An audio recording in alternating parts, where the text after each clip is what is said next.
everyone. This is Chris, and you're listening to One Cross Radio. And as you can tell, we've got something a little bit different in store for you today. Today is a Megasode, a combination of the long two-parters I did with a friend of the podcast, an awesome possum, Nathan Marchand, from Monster Island Film Vault, Henshin Men, The Power Trip. Nathan has joined me as we've looked at unmade kaiju films of Gamera and Godzilla, and he will be rejoining me when we look at King Kong's unmade films later this year. I went with this episode this week just because there's been some things going on in my personal life where I just wasn't able to set a satisfactory time to record, to do any kind of research for a topic. So I didn't want to go back to once every 3 weeks or a month of once monthly. I wanted to keep my schedule going. So I decided to dip into the vault and combine these two episodes into one. I mentioned in the last episode, I'll be starting a new job soon, so I'm phasing out with my current job.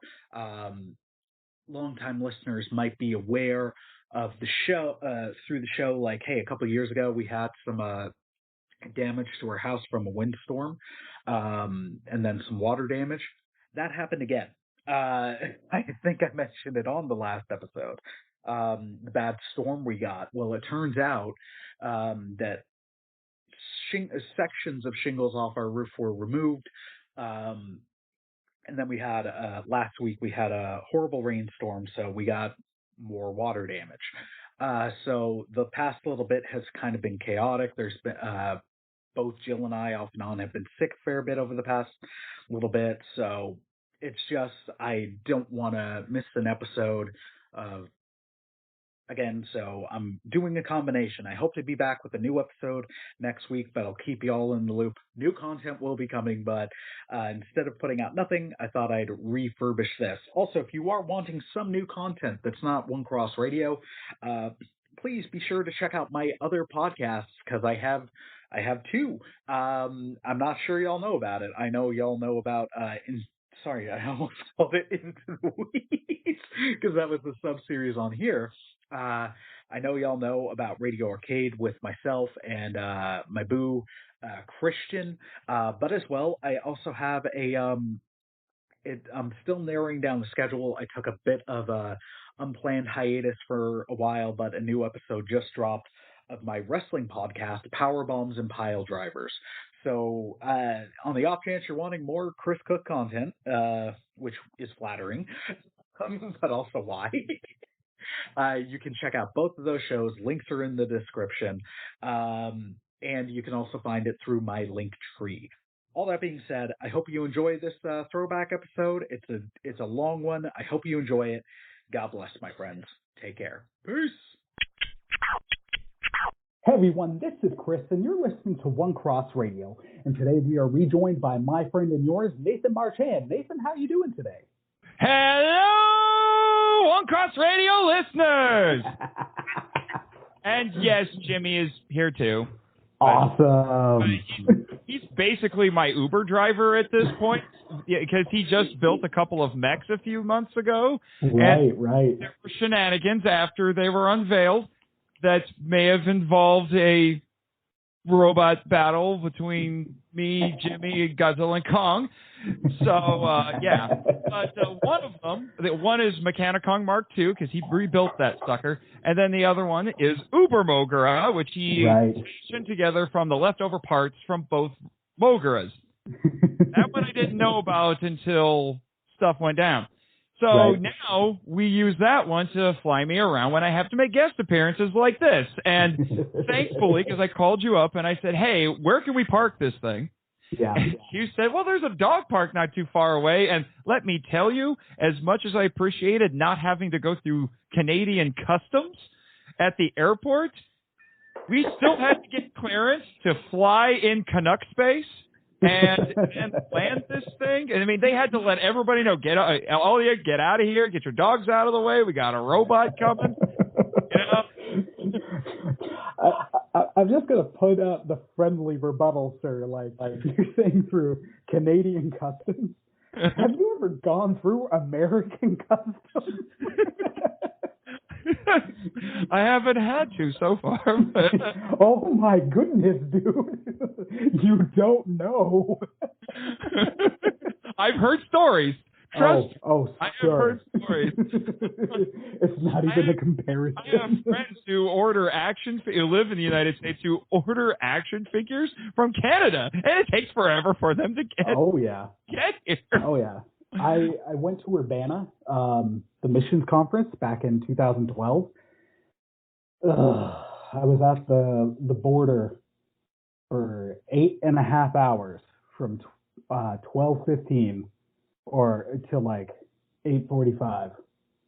That was brutal.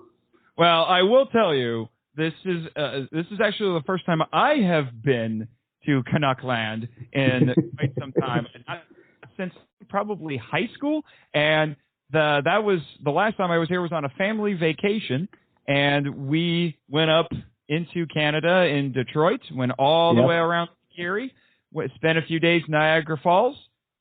Went the back good around side of the falls. So, yes, we did spend most of our time on the Canadian side of Niagara Falls because you got the prettier falls. We've got the good falls. Yep, it too. All right, so today's episode, sir, dear listener, we are jumping back into our Unmade series. And there's a reason we're doing this with Nathan, because Nathan is like the foremost knowledgeable kaiju podcaster that I know. And I listen to a couple different kaiju podcasts, and to the other ones, I mean no disrespect. I don't mean to burn y'all. Nathan is also the one I know the best. So it's like, hey, he knows stuff, and it's not an awkward time to ask, because I even asked him on this very show. This is only my fourth appearance at this point. I'm your favorite guest, or at least I'm getting up there. I'm like in your top 5 at this point. If coronavirus, calm down, Jimmy. Okay, I get it. This is your first time on the show. All right, I understand that, unless you want to count the watch along. But that was kind of a cool release thing. But sheesh, man.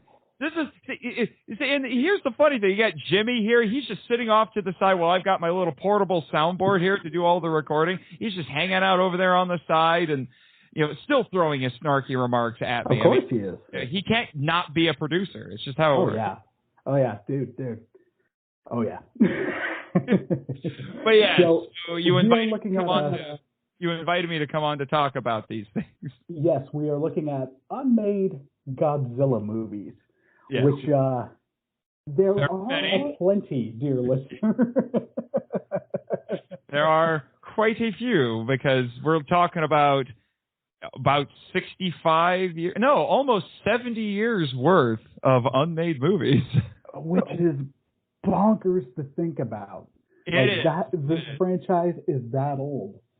How many franchises are still active that are that old? I can't think of any. I mean, the closest you could probably get is James Bond. Yeah, Bond and Shrek, and both of those were the 60s. Mm-hmm. I can't think of anything else that's been going that long, unless when at least not of Hollywood or Japan, for that matter. I mean, I'm sure if you start dinking around enough in Mexico, you're going to find a series of movies with starring Mexican wrestlers. That is a thing. Or the British soap Coronation Street. That's been on for like forever. Yeah. I have no idea when it started, but it's been around forever. Yeah, it surprised me if it started as soon as television was a thing. So actually, listeners, let us know in the comments what's the franchise that's got a similar start date to Godzilla that's still ongoing. Yes. But all that to say, yes, you're having me on to discuss these things. I have been described as the kaiju scholar. Yeah.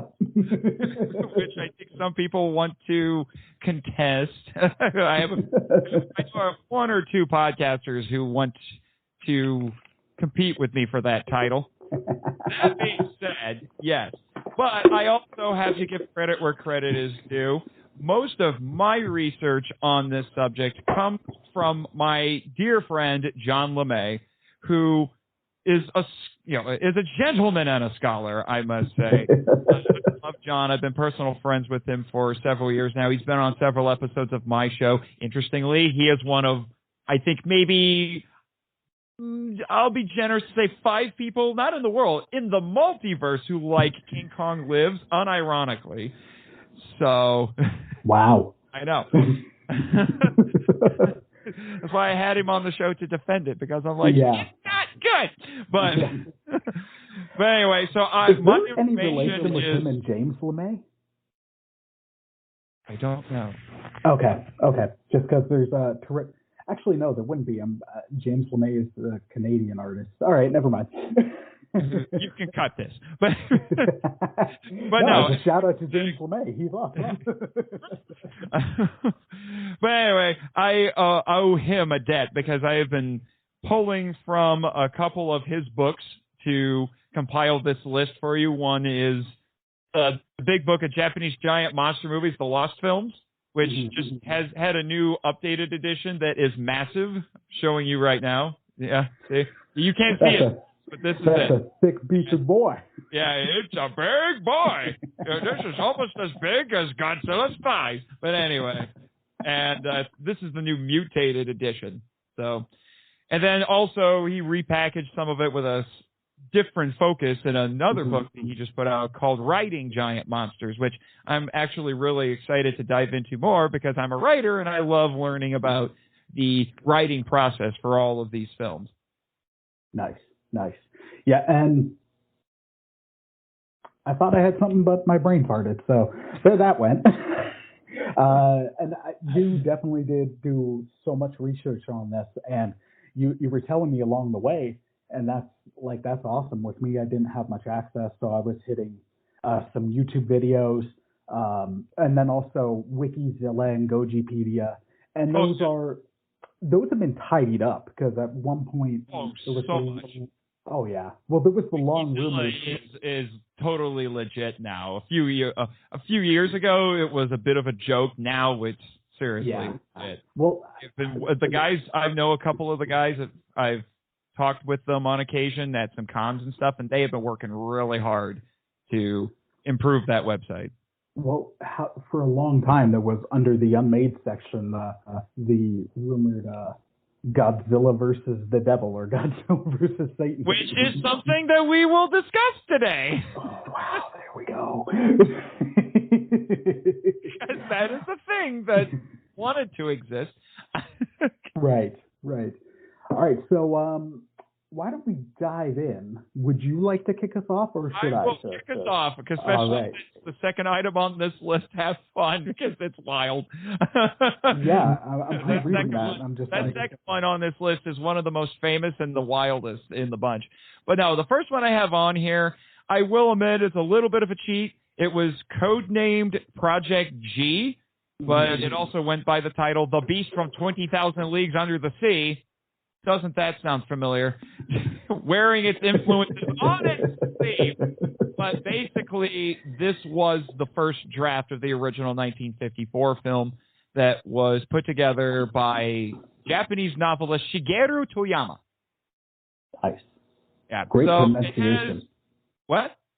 Great pronunciation on that name, too. I work with Japanese guys every day on Monster Island. I hope I'm getting this down. I'm still the dirty American there. But, well, not the only one, actually. There's a few others. But the only time I've ever been satisfied with my pronunciation of Japanese names was on the recent Grave of the Fireflies episodes I did. Best I have not listened to yet, mostly because I have yet to see Grave of the Fireflies. It also just dropped today, and it's spoilerific.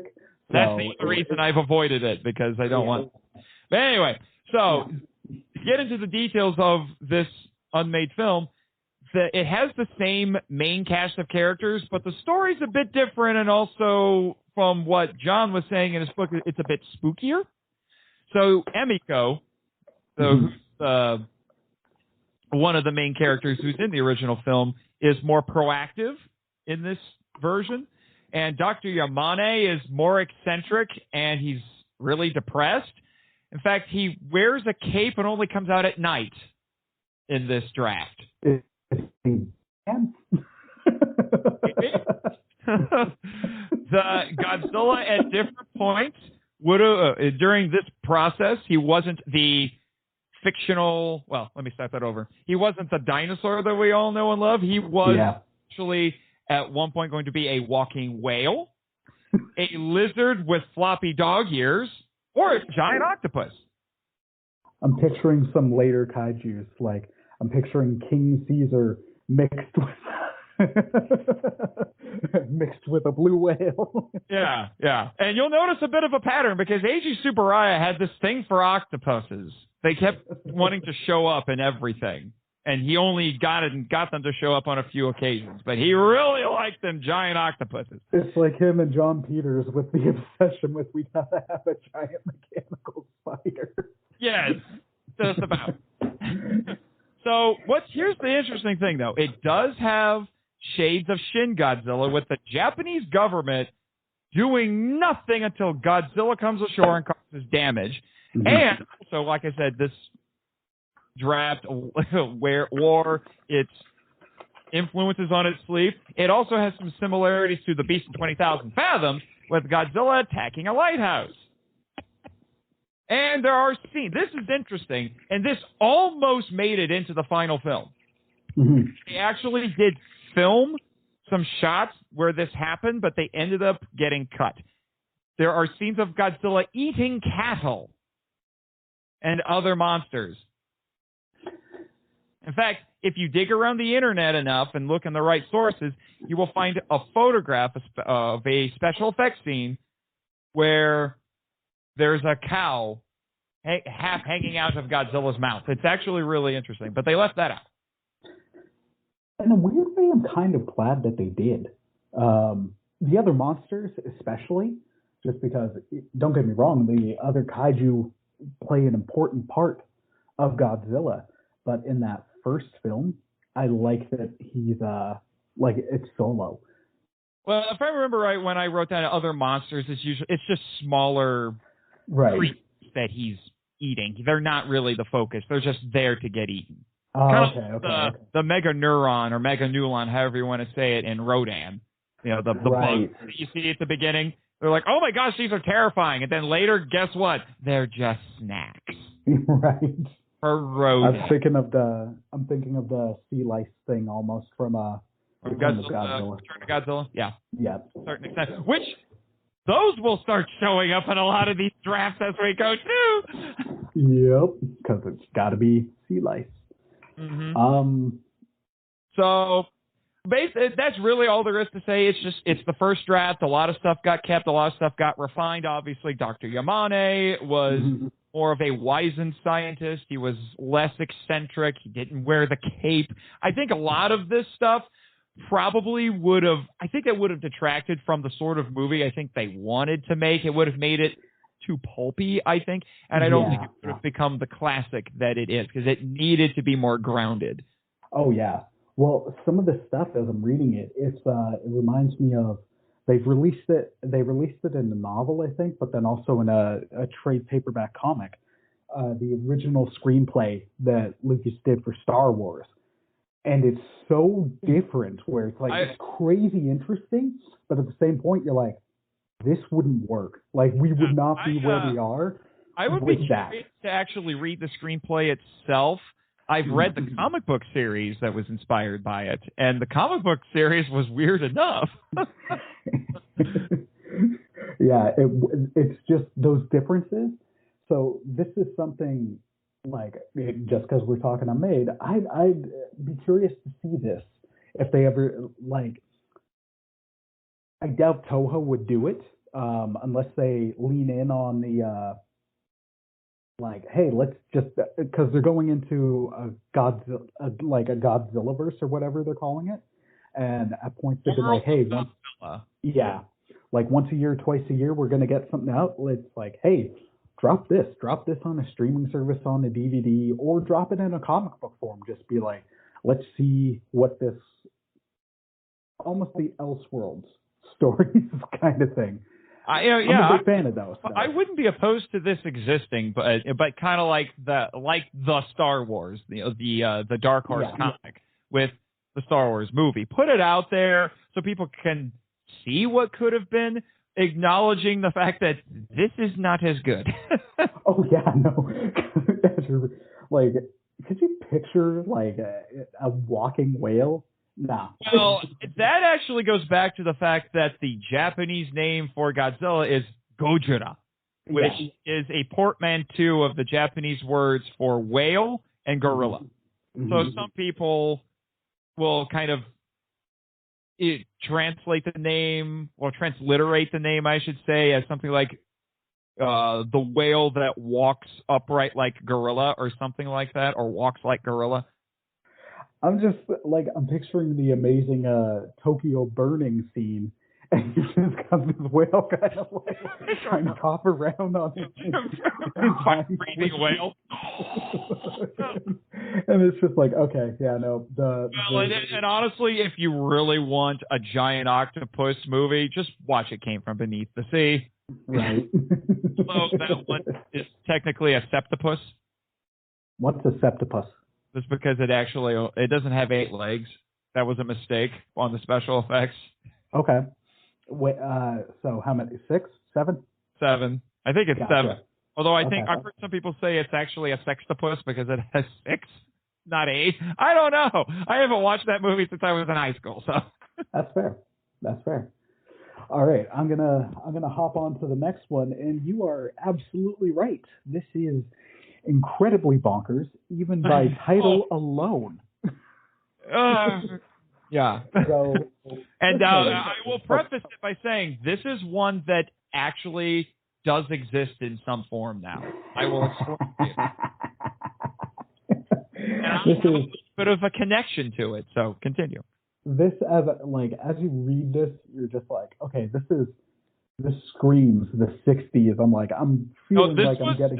This was right after Godzilla Raids Again, so we're talking late 50s. Right. As I'm reading this, I'm just like, I'm getting Batman, the Batman series vibes, the TOS vibes. I know. All right, so listener, I'll get to reading about it. This is called Bride of Godzilla. Because what? With a question mark. That is actually part of the title.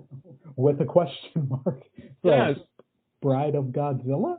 So this was a planned third Godzilla film written by actor and aspiring screenwriter Hideo Unagami. Unagami, Thank you. It was so crazy that fans thought it was fake until it was revealed that it was real in 2010. Prehistoric monsters emerged from an underground cavern. You put in your notes like the Hollow Earth, and that's the thing that keeps cropping back up. Yeah, well, it's in the Monsterverse, for sure. Oh, and there is a small entrance to the Hollow Earth on Monster Island, so... There we go. We have to keep a close eye on that one. So a scientist creates a giant, naked lady robot fighting Godzilla. Naked as in, like a Barbie doll. That makes it even weirder. I'm just making sure you understand what we're talking about. Or maybe Ghost in the Shell. Maybe that's another comparison I could use. Like, are we talking like a Barbie doll that looks like Mechagodzilla almost? Like, no, it's a woman. Pardon? It was an actual woman. Wow. Okay. So it's a lady robot that looks like a giant robot Barbie doll. Wow. Okay. So they've got this giant lady robot to fight these monsters and Godzilla. The robot woman's name is Eve. It also has mermaids who fight a giant octopus. I told you. What drugs were involved in this? What? What drugs were involved in this? No, but it must have been good stuff. By the way, Tomoyuki Tanaka, one of the big producers at Toho, really up until like the late 90s, from like the 40s to the 90s, he loved this script. He never got it made, but I think this was when he's like, I really want to make this one, but he never got it made. I want this because of how absurd it is, but well, you do kind of get it now. So continue. So another character named Dr. Yanai. Skipped one. Oh, I did? Oh, right, yeah. Some elements, like giant bugs attacking a village, made their way into Rodan. And that's something that we've, like, I know we'll touch upon multiple times. Toho kind of does this, and other studios have as well, where it's like, okay, this didn't get made, but there was a part of it that we really wanted, so we'll get it in. Yeah, and sometimes there's a lot it of works out. that. Sometimes it works out, and sometimes it's a giant spider showing up in a terrible Wild Wild West movie. For no reason whatsoever. That movie. All right, so another character, Dr. Yanai. Yanai is a Christian. His wife, Riko, was Shida's old flame. Shida is the scientist who made the robot. Gotcha.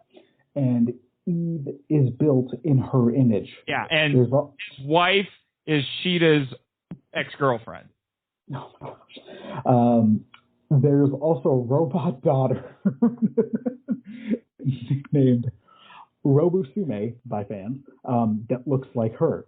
Riko's consciousness is transferred into the giant robot, which has the daughter's face. I'm getting the ends of Biollante vibes from this. Yeah, I think they were going for Dr. Frankenstein. Yeah, no. It's just every once in a while I'll see something, I'm like, they're friggin' vibing from Biollante on this. So, yep, there's Dr. Frankenstein comparisons. Godzilla is described as smiling at one point. What? The bride then breaks. No, I should have mentioned this. They brought Anguirus back for this one. They wanted to. Yeah, and there's an entire underground world when we're talking about the Hollow Earth Cavern thing. It's very Jules Vernean. Well, no, Anguirus Earth, I should say. The bride breaks Anguirus's jaw and rips out his throat and swings Godzilla around by the tail. Okay. Here's where it gets really weird.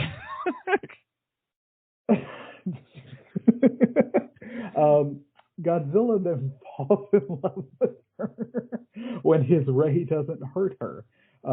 Dr. Shida says a wedding is imminent because it is the foreplay of love to be beaten.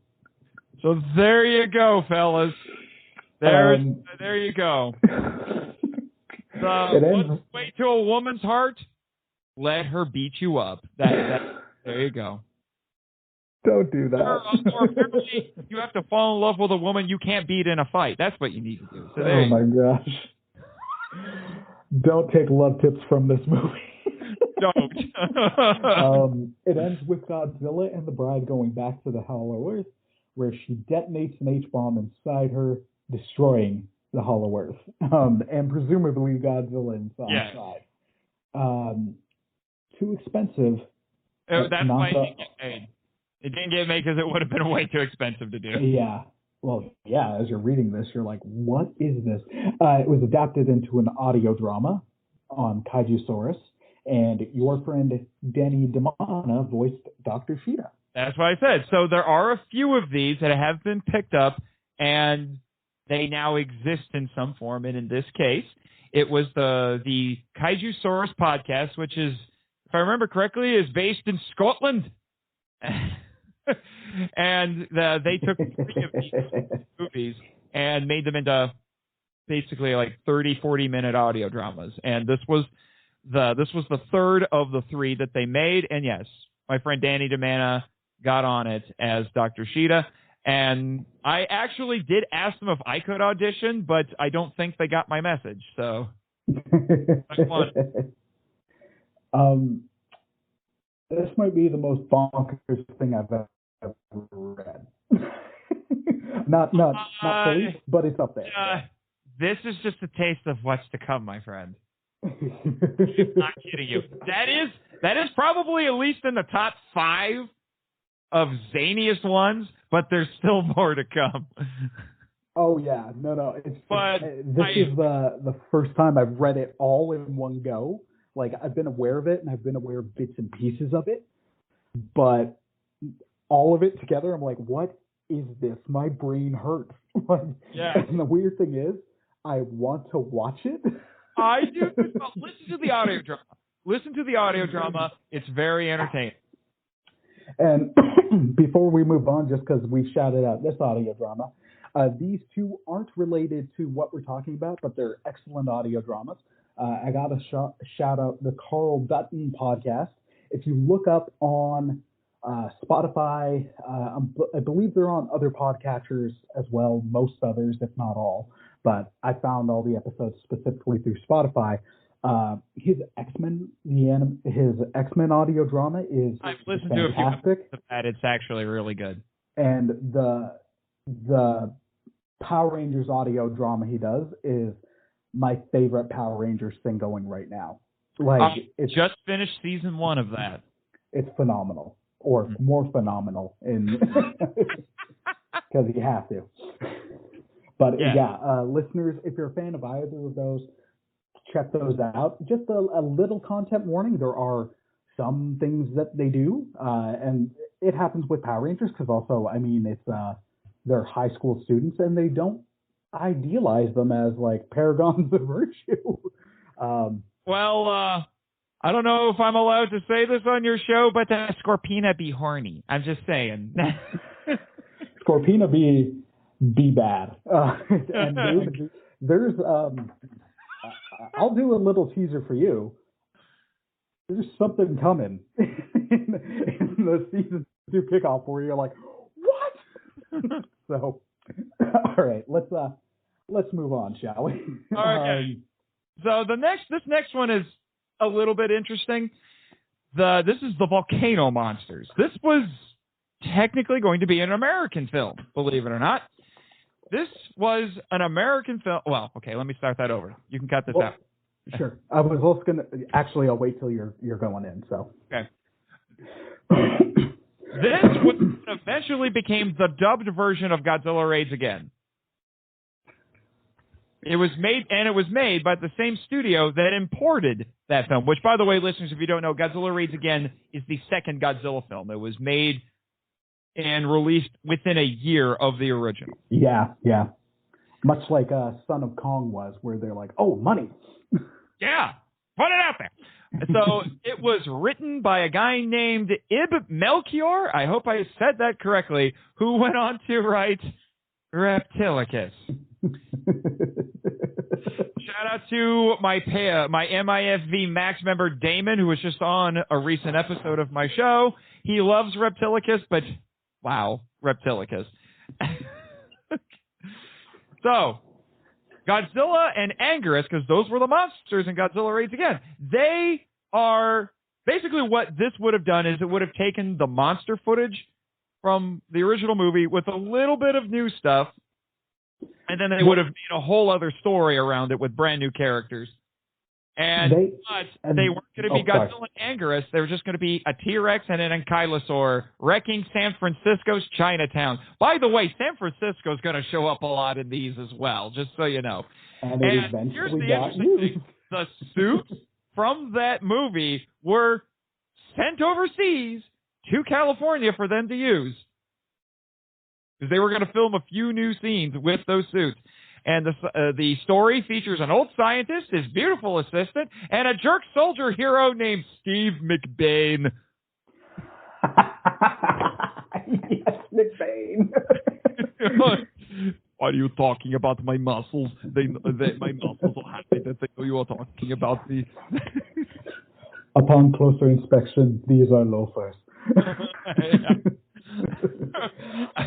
And the funny thing is, that is about as true to form. I don't want to call it stereotypical or cliche, but that is as trope-tastic as you can get with these things. Yep. So much so that I have co-written a kaiju novella that uses that exact same setup of characters plus a few more. But yeah, so just think about that. Godzilla would have just been a T-Rex, and Anguirus just would have been an Ankylosaur. I'm a little more willing to believe that Anguirus can just be an Ankylosaur because that's basically what he is. Yeah. But Godzilla is some bizarre new species of T-Rex. He can breathe fire, and he has giant spines on his back. What were they thinking? Well, and then so this one came up in some of the videos I was watching. And as I was reading about it, so the studio that was going to make this went bankrupt. And then they also lost the suits. Yep. And part of this also, I mentioned this on a recent Solo Quick Thoughts podcast. I just can't remember the name of it. But there was one podcast where some people were saying, like, maybe Godzilla shouldn't be made by made by America because it's not their story. It doesn't impact. And they were pointing to the 2014 version as like they don't want to take the blame for the atomic bombings and blah blah blah.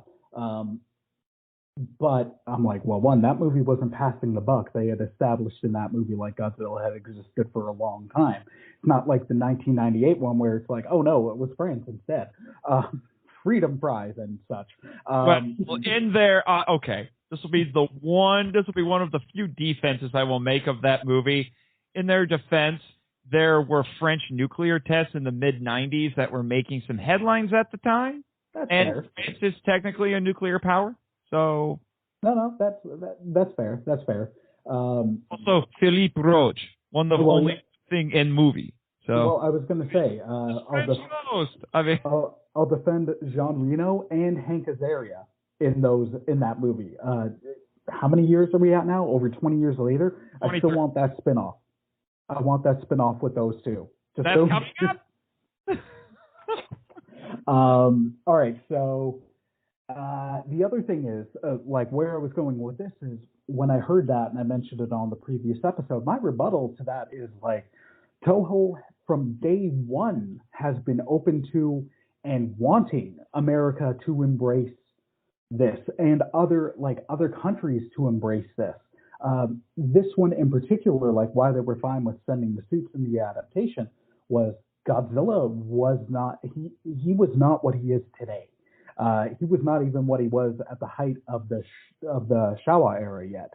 Like he was known Showa. He was known. See, Jimmy's correcting you too. Like he was known in Japan, but not really anywhere else. And if he was known, it was minorly because of the bad dub, King of the Monsters. So even then, like we're seeing throughout history this willingness for other people. Later, they might be a little more guarded because of bad versions. But so what you're saying is history shows again and again how nature points up the folly of men. Is that maybe the folly of the states trying to adapt concepts? Yes, but they eventually got it. They eventually did it. But I will also say if you watch this dubbed version of Godzilla Raids Again. Oh yeah, no, it's not great. No, it's awful. It's kind of terrible, but it's seriously terrible. But it is noteworthy for being one of George Takei's first acting gigs. Right. And also it has the guy who voices Yogi Bear. So and they replaced footage of the original movie with some long-lost, bizarre documentary that tried using hilariously bad special effects to illustrate basically the process of creation. That in the commentary, if you get the classic media DVD, the guy when he got to that point said that it was a documentary on unintelligent design. Which sums up this movie. Kind of. But we'll move on to the next one, and this one is timely. I actually had John come on my show to talk about this for a little bit, but it's really timely now. Oh, I know, right? Because it's later this month. So this one is called Continuation, King Kong versus Godzilla. So yes, they were going to have a rematch back in the 60s because Toho's like, we got the Kong license for 5 years. What can we do?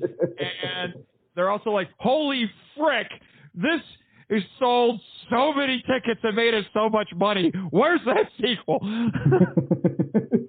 And so, dear listener, at this point, like it's become fairly common knowledge, especially with Godzilla versus Kong coming up. But you know what? Some of you might not know. So in the 60s, 63, there was the original King Kong versus Godzilla. 62. 62, right? It got released in North America. 63. 63, yeah. And I recently was able to watch the Japanese original for the first time, and substantially better. It is. And so that one is, I'll say, I enjoyed a lot, but it's also very much a product of its time. There is stuff you will not ever see again, and rightfully so, like giving kids cigarettes or something like that. I think that was actually, that was part of the satire. Because the Japanese version of the original movie is very much a satire, and I think that was part of it. Well, and also it's also it's weird how timely that satire was, right? Like the desperation for ratings and doing whatever you can. It's like, that was that sounds the beginning familiar, of the Japanese economic miracle when Japan's economy was booming. Right. So they made this movie to satirize all of that, and a big part of it was television, because television was a new thing at the time. And yeah, it's tremendous. If you get a chance, watch it. If they don't somehow, they're bound to reference it, but I'm curious if Godzilla versus Kong is going to recreate the iconic tree in the throat shot. I would love them to, although I've heard some other people point out, and this is actually kind of a funny observation, with how ridiculously crazy that Warner Brothers and Legendary are getting with promoting this movie. They're doing exactly what the original movie was satirizing. Right. Well, this irony is not lost on us. We're still in a pandemic. There's money to be made. All right, so this sequel includes King Kong adopting a human baby. This treatment was written by Shinichi Sekizawa, who was one of the go-to screenwriters for Toho back in the 50s, 60s, and 70s. The other one that you'll see this name sometimes too on this list is Takeshi Kimura. I want to point that out. Sekizawa wrote this treatment, and he wrote King Kong versus Godzilla. So Kong adopts a human baby who survives a plane crash in Africa. He develops a psychic link with him. Godzilla's body is washed. That's how John was phrasing it, because basically he just follows the baby everywhere. Right. This is something I like this part, because this is something that kind of shows up in the next Godzilla movie, at least part of it. Which was by Sekizawa. Godzilla's body is washed ashore in mud and put on display at a theme park. Kong follows the child when he's taken back to Japan, and roles are reversed because Godzilla is revived to fight Kong. A poison Kong decoy is used on Godzilla, and he enters the final battle by swimming through lava and emerging from the mountain. All right, that would have been awesome. They fight on Mount Aso and disappear into a... Pardon? No, I think it's Aso. Aso. They fight on Mount Aso and disappear into a volcano, ending in a tie. Again. Or actually, no, the last time Kong technically won. I don't agree. I've given up on that argument. It's either Kong won. At least you're not buying into the old urban legend that there's two endings. Yeah. No. Well, to me, Toho said no, Kong won. So I'm like, I gotta go with that. Now they're saying it's a tie. They can't make it a tie. And then. Yeah, you noted John LeMay thinks some elements carried over into Monster vs. And you also missed the part where Kong would have fought a giant scorpion. How did I miss that? Oh, yeah. Which would have been epic, but I can tell you right now it would have been very difficult to do because, they needed 20 people just to operate the Kumonga puppet in Son of Godzilla. You imagine trying to do a scorpion? Because then you have to worry about the tail and the and the claws and as well as the legs. So some of the psychic stuff, I'm not saying they deliberately recycled it for later, but some of this psychic connection reminds me of what we're going to get in the Heisei era. Well, actually, I wasn't thinking that. I was thinking we might be seeing something a bit like this in Godzilla versus Kong with that little deaf girl. Right, yes. No, that too. Like, that I'm like, oh, in the trailer. But then in later Godzilla movies, I'm like, oh, you eventually got. It's like a connection. Yeah. All right, so. Just so you know, there's going to be a special premiere for Godzilla vs. Kong on the island, and little Gia has been invited to the premiere, so. Nice. Mm-hmm. Nice. Why don't you kick off the next one, sir? Oh my gosh, we have so many to go. I know, but I do want to say I would have actually been very curious to see this, especially with this very new take. Well, not new take, but variation on the Kong story. I would have been very curious to see that. So that's actually one I kind of would like to see adapted in one form or another. But then we get to Frankenstein versus Godzilla. So Frankenstein versus Godzilla. This is I'd also like the continuation. I'd love to see that in like animate it. Do it as an animated cartoon. Or comic. A comic would be nice, but if you could do it as anime, I'd love it. All right, back. Anyway, yes, Frankenstein versus Godzilla. This is an early concept that eventually became Frankenstein Conquers the World. Have you ever seen Frankenstein Conquers the World? I have not. I do recommend it. It's a little hard to track down, unfortunately, but the out-of-print DVD has actually dropped in price. So it's only like, it's not a pound of flesh. It's more like 6 ounces maybe of flesh, so you can buy it. So treatment was by future Star Trek. How much is that in Smackaroos? Yeah. This treatment was by future Star Trek writer Jerry Soule, and the script was going to be by Takeshi Kimura. So we have a young Dr. Bowen, who is a character in Frankenstein Conquers the World. Yes, Jimmy, played by your favorite guy in the world, Nick Adams. Doing that man crush. You know that guy's dead, right? But anyway. Oh, doesn't matter? Whatever. So, a young Dr. Bowen witnesses the Hiroshima bombing. Frankenstein's heart is seen crawling on the floor, leaving a trail like a slug and growing like a fetus. What? It even eats a mouse. Oh my god. Now, just to explain, since you haven't seen Frankenstein Conquers the World, something like this does make it into the movie. The Frankenstein monster's disembodied heart is at Hiroshima right before the bombing. It does get exposed to radiation, and it does actually start to, you don't see it on screen, but it does, depending on if you watch the dub or the sub.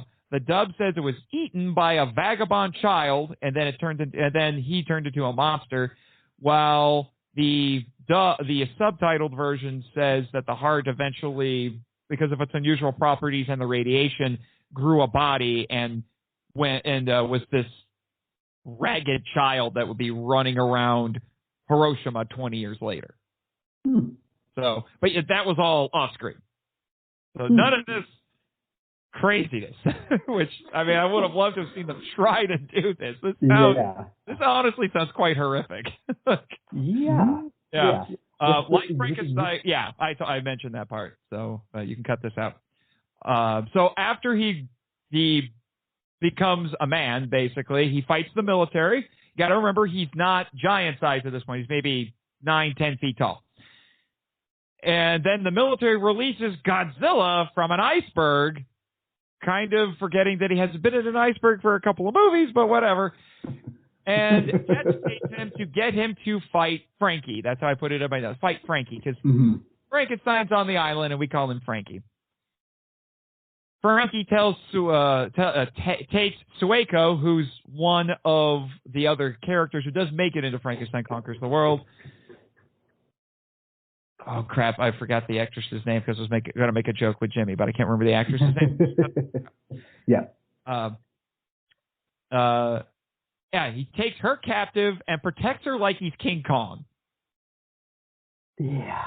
So that's just some of the things that happened in this movie. No one is sure why it didn't get made, but it was a decision by the American investors because... Do you need a second?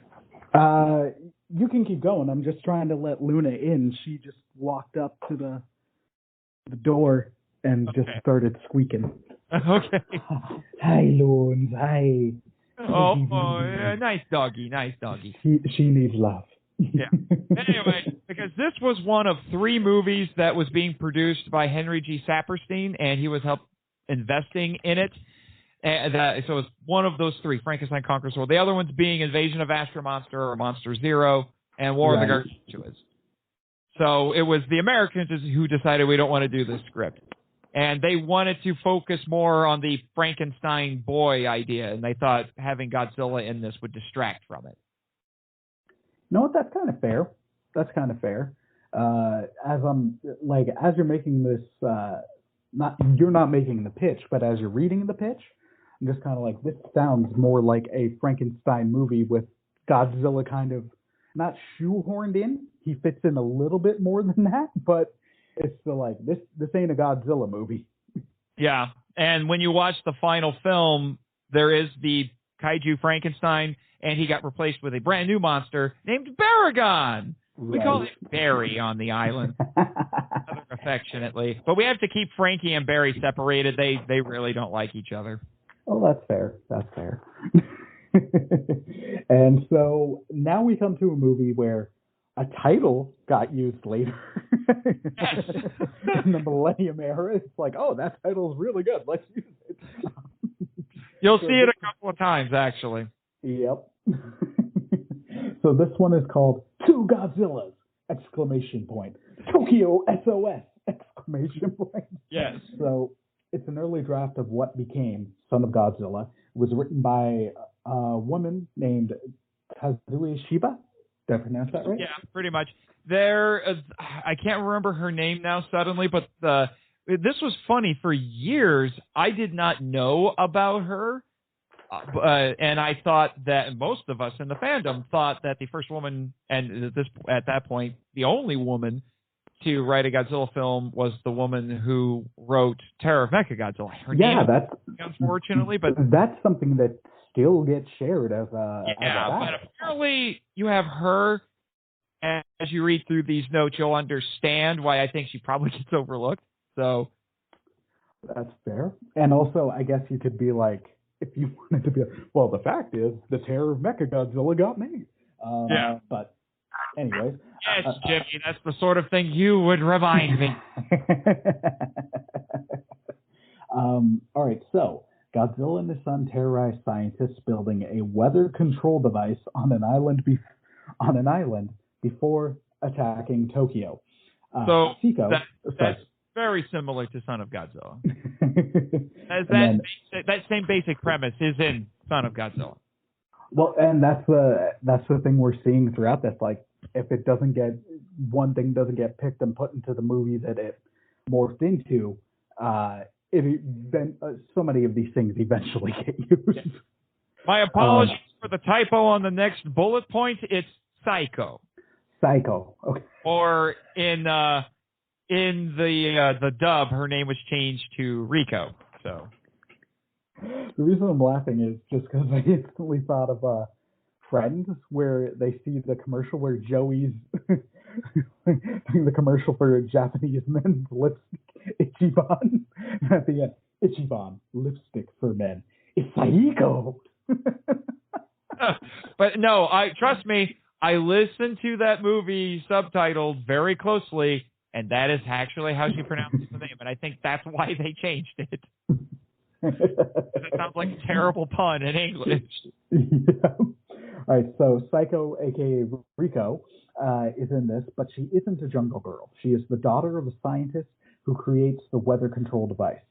So the island did carry over. Pardon? I was just saying, so a character did carry over. Right. Now, that's sort of in the final movie, because she was, she's a jungle girl, but she's not an island native. She was actually Japanese, and her father and her were there when she was little, and her father died. She's been surviving on the island for 10 years. Right. Sorry, I'm just closing the door a little bit. That's okay. Okay. Right, sorry, I'm just picking up where I left off. Okay, so the island is evacuated halfway into the movie because of a volcanic eruption, moving the action to Tokyo, where the weather control device is used to neutralize the monsters with a tsunami. The budget on this, like as I'm reading this, I'm like, I can think of many reasons so far why this ain't. Yeah, probably. But something like that does happen in the movie because the weather control device does get used, but instead of it being a tsunami, it makes it snow on the island. So basically, Godzilla and Manila go into hibernation. Right. So then, Godzilla Jr. is a more serious monster compared to Manila. Godzilla is the antagonist of the game, though. Yeah, because at this point he was making his transition to being the hero. Right. They made him more antagonistic in this. Right. And I'm also on the record of being much more of a fan of Junior than Manila. Not to shade on Manila. I appreciate Junior more. Junior and Manila get along fine on the island. Just saying. Good. Brothers. from different eras. Yeah. It's a little confusing. Yeah. So there's a scene where the scientists climb on rocks only to discover it's Godzilla's dorsal plates. You know what? That sounds like a really cool scene. Well, you kind of got it in Godzilla versus Megaguirus. That's fair. And there's a scene in a Godzilla novel from the 90s by Mark Saraceni where that happens, sort of. And it immediately made me think of the unmade American Godzilla movie before the 1998 one, but then also the early parts of 2014's Godzilla, where they're not in Godzilla, but they're in the. Are they they're in the dead Muto or the dead one of the? Early on, they find a hollowed out husk. Yeah. The idea being that there was a creature inside there that was killed by the Muto because they're parasites. Right. Yeah. And then I guess the idea was that that it kind of incubated there for a while and it got loose. Right. So this was scrapped due to too many... No, you forgot a point. Oh, right, yes. An early scene had Godzilla and Junior hunting clams. Big old clams and eating them. Sounds thrilling. It could be. Like I shouldn't poo-poo on it. This was scrapped due to too many underwater scenes, which were, especially at the time, difficult to film. Yeah. And the lack of a monster they learned some hard lessons with Ebra, Horror of the Deep, Godzilla versus the Sea Monster. Those were difficult to do. And the lack of a monster versus monster climax, which, especially at the time, I can understand. Because, by that point, it was Godzilla. Like, the Heisei era gets nicknamed the Versus era. Heisei, he says. I knew it as soon as I said it. I was like, I'm going to get it from Jimmy. Jimmy, I'm sorry, I got it right earlier. I dropped the ball here. I am not my producer's keeper. I'm just saying. My bad, Jimmy. My bad. Apologies. So at that point, like, you're not going to get a non-monstery ending. So I understand it, but I'm not the biggest fan of Son of Godzilla. It's all right. But there's parts of this where I'm like, you know what? This is one where I'd be like, yeah, you know what? Comic book form, like a comic, or I don't know if I'd want it, and like, because I love the comic book medium, but there's some where I'm like, you know what? I don't know if this would necessarily work as an anime, but a comic. I think a comic would capture this really well. That is the perfect transition to our next one, comic. Exactly. I almost want to give this one to you. I almost do, but I'll do it. I'll keep going. Right. But this might be, at least nowadays, Pride of Godzilla is a really well-known one, but this might be the most popular one. Oh, yeah. This whole list now. Oh, yeah. And that is, yes, people, this almost existed. Batman meets Godzilla. And to make it even better, it was developed by the team that made Batman 66 and would have featured the Adam West Batman. Yep. Also, Robin and Batgirl and Commissioner Gordon. I wonder if they would have lifted the restrictions they had on Batgirl not being able to really kick. Probably. Japanese aren't gonna care. Yeah, no, that was probably would have been an American film, but that was the restriction I learned about. They're like, no, you got to make Batgirl very, very feminine, and you can't have her kick or punch like Batman and Robin do. So it's got to be these light little kicks. And I'm like, really? Oh my gosh. Yep. 1960s TV censorship is silly. Oh yeah. Anyway, so there's a bit of a complicated backstory to this thing.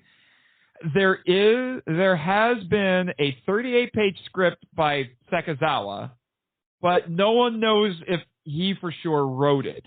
It would have been written 2 months before the show premiered, although some people say it could have been known by the people at Toho. And for what I understand, when the show got imported to Japan, it was popular.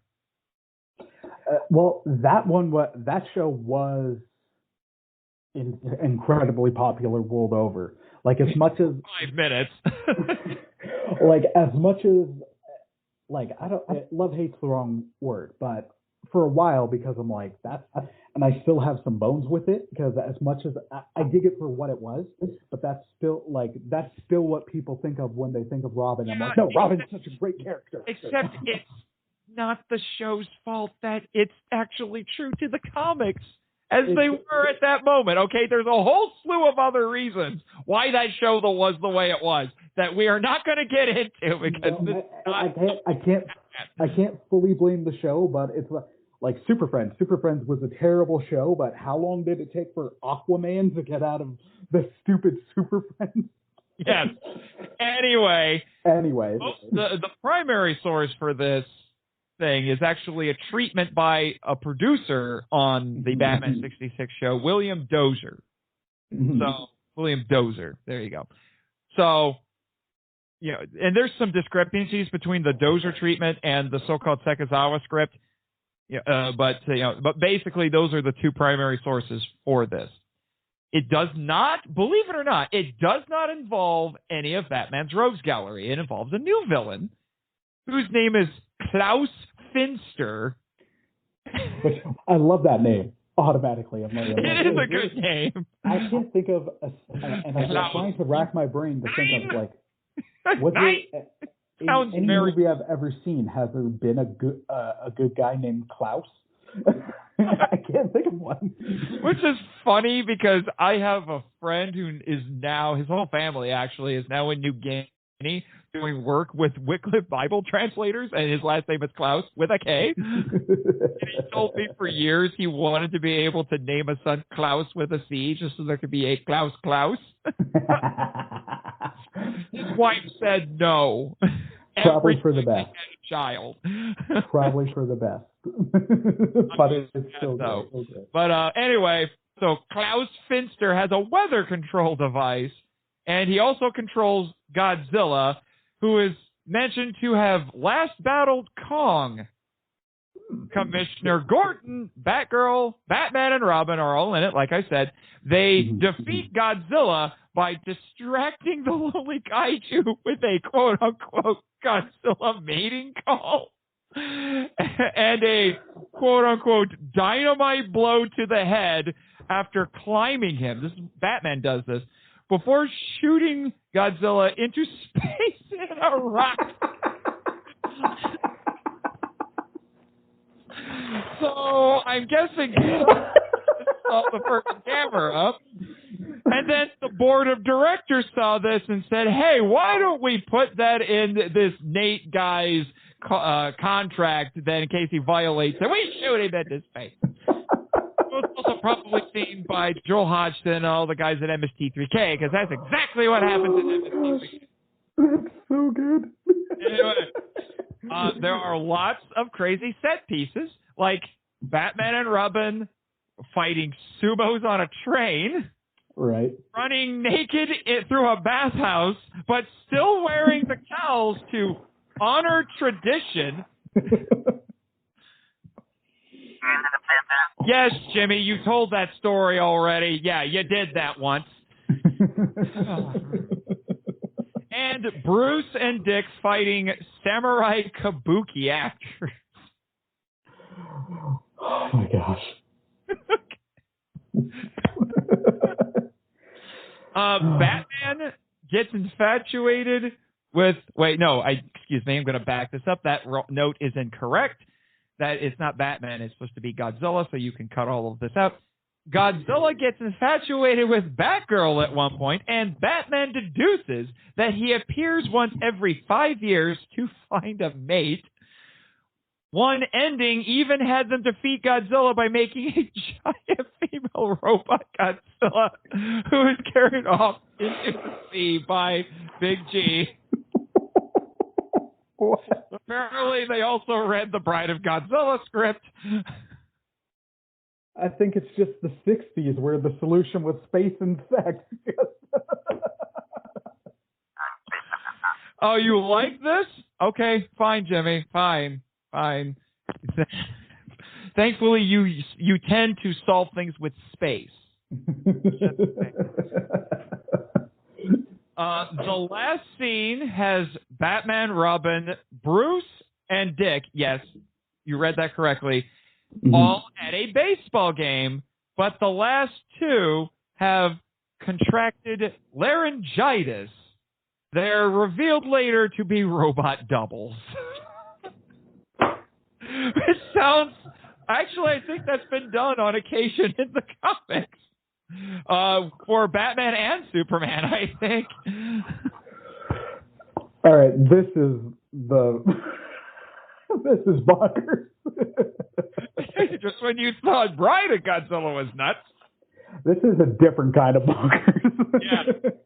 So, here's the crazy thing. It was scrapped because interest in the Batman show was waning at this point. Although some people think that this may have eventually led to the movie that was made as a tie-in to the show. I haven't read about that, and I've read a lot about the... They think it might have. It might have just because they were like, hey, we need to make a movie. Oh, right. What's one idea we have for a movie? How about we have Batman fight Godzilla? Ooh, that's a great idea. Oh, that's not going to happen? Okay, we'll do something else. That sort of a thing.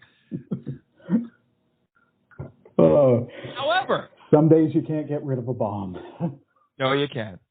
Unless you have bat spray shark repellent. Yep. However, this does exist. It does. It's a fan comic. And I have interviewed the creator on my show. We live in a golden age. The first 2 issues are out, and issue 3 will be out this summer. Nice. And some of those set pieces are in the comic. They do fight sumos on a train. Now, they do change some things and expand on some things. They dropped, you might be disappointed, they dropped Klaus Finster. Oh, man. But they used an actual Batman villain who was not on the show, but they kind of did their own little, like Batman 66 interpretation of him. They replaced him with Hugo Strange. I was going to guess that it was Hugo Strange. I was like, replaced him with Hugo Strange. That would have been all about control of Hugo. But he was never on the show. So. No, he wasn't. Yeah. So it's like a Batman 66 interpretation of him, and it hasn't quite been revealed yet. But like I said, I interviewed the creator, and if you haven't heard that episode, you should go listen to it, Mr. Cook. I will. He is in cahoots in the comic with Red Bamboo, the terrorists from Godzilla versus the Sea Monster. Yeah, this is one I want. It exists. Go on the website. You can read the first 2 issues for free. Oh, I was going to say, like, keep up the amazing fan comic. I went on the website. I didn't get the chance to read it. but I did see it and I was like, I'm in for it. But this is also something I'd love to see in animated form. Although now, Yeah, without Adam West, it's not going to be the same. exactly. I was going to say those other two Batman 66 inspired movies were very fun, but it's because they still had Adam West. Yeah, they were incredibly bonkers. Oh yeah, Shatner Two-Face, baby.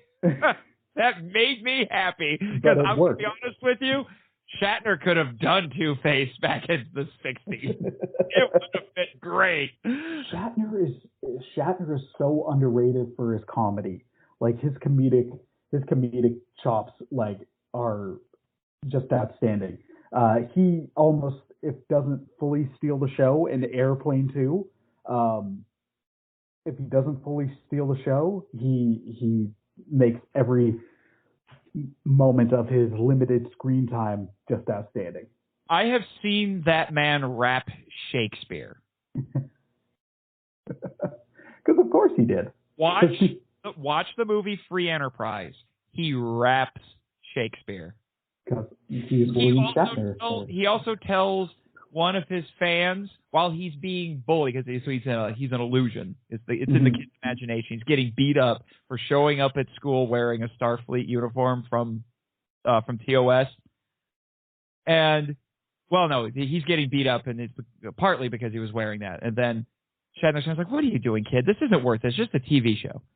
Okay, fine. Why is the kid beating you up? And he said Han Solo could beat Captain Kirk in a fight. And then Shatner has this really long pause, and he looks at him and says, "Go kick his butt." I'm censoring it for the kids, but that's basically what he said. Yeah. All right, I'm gonna carry us on because we got a lot to go through. A lot to go through, and we're on a time crunch. So the next is Lost Filmation Godzilla series and movies. So these were failed attempts. A little bit of background. Filmation was involved with making the King Kong show. Oh no, excuse me, that would have been Rankin and Bass, but they were an animation studio. Right. So it was failed attempts at making animated spin-offs for Destroy All Monsters. No, after Destroy All Monsters. After Destroy All Monsters. Sorry. Their model would have seen the King Kong show. Would have been the King. I just can't read or words. That's because you're Canadian and you say things wrong. But oh, sir. It's been, not been. Listen. I'm the dirty American, okay? Just because y'all are traitors to the crown and for some reason don't go by miles and the metric system. Hey. You're not part of the British Empire anymore either. It just took you longer. We still honor. We have universal health care. Anyways. You're not going to lose your house going to the hospital. Moving on. This is the most political I've gotten on a podcast in a while. And I'm not even the one bringing it up. Anyways. But yeah, you establish before you enunciate like a Brit. It's okay. This would have been a series and 2 compilation movies. It was scrapped because Latitude Zero underperformed, and Toho rushed All Monsters Attack, aka Godzilla's Revenge, to have a New Year's movie. And you added that John LeMay theorizes that some elements might be in that film, like Manila's size changing. Mm-hmm. Because there's some stuff kind of like that, apparently, in some of the ideas they were kicking around for these.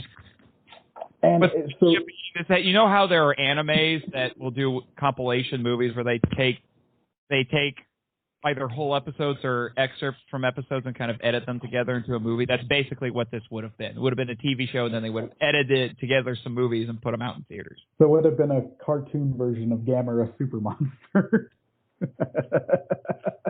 Don't remind me. I'm still stuck in the year of Gamera. Not looking forward to that one.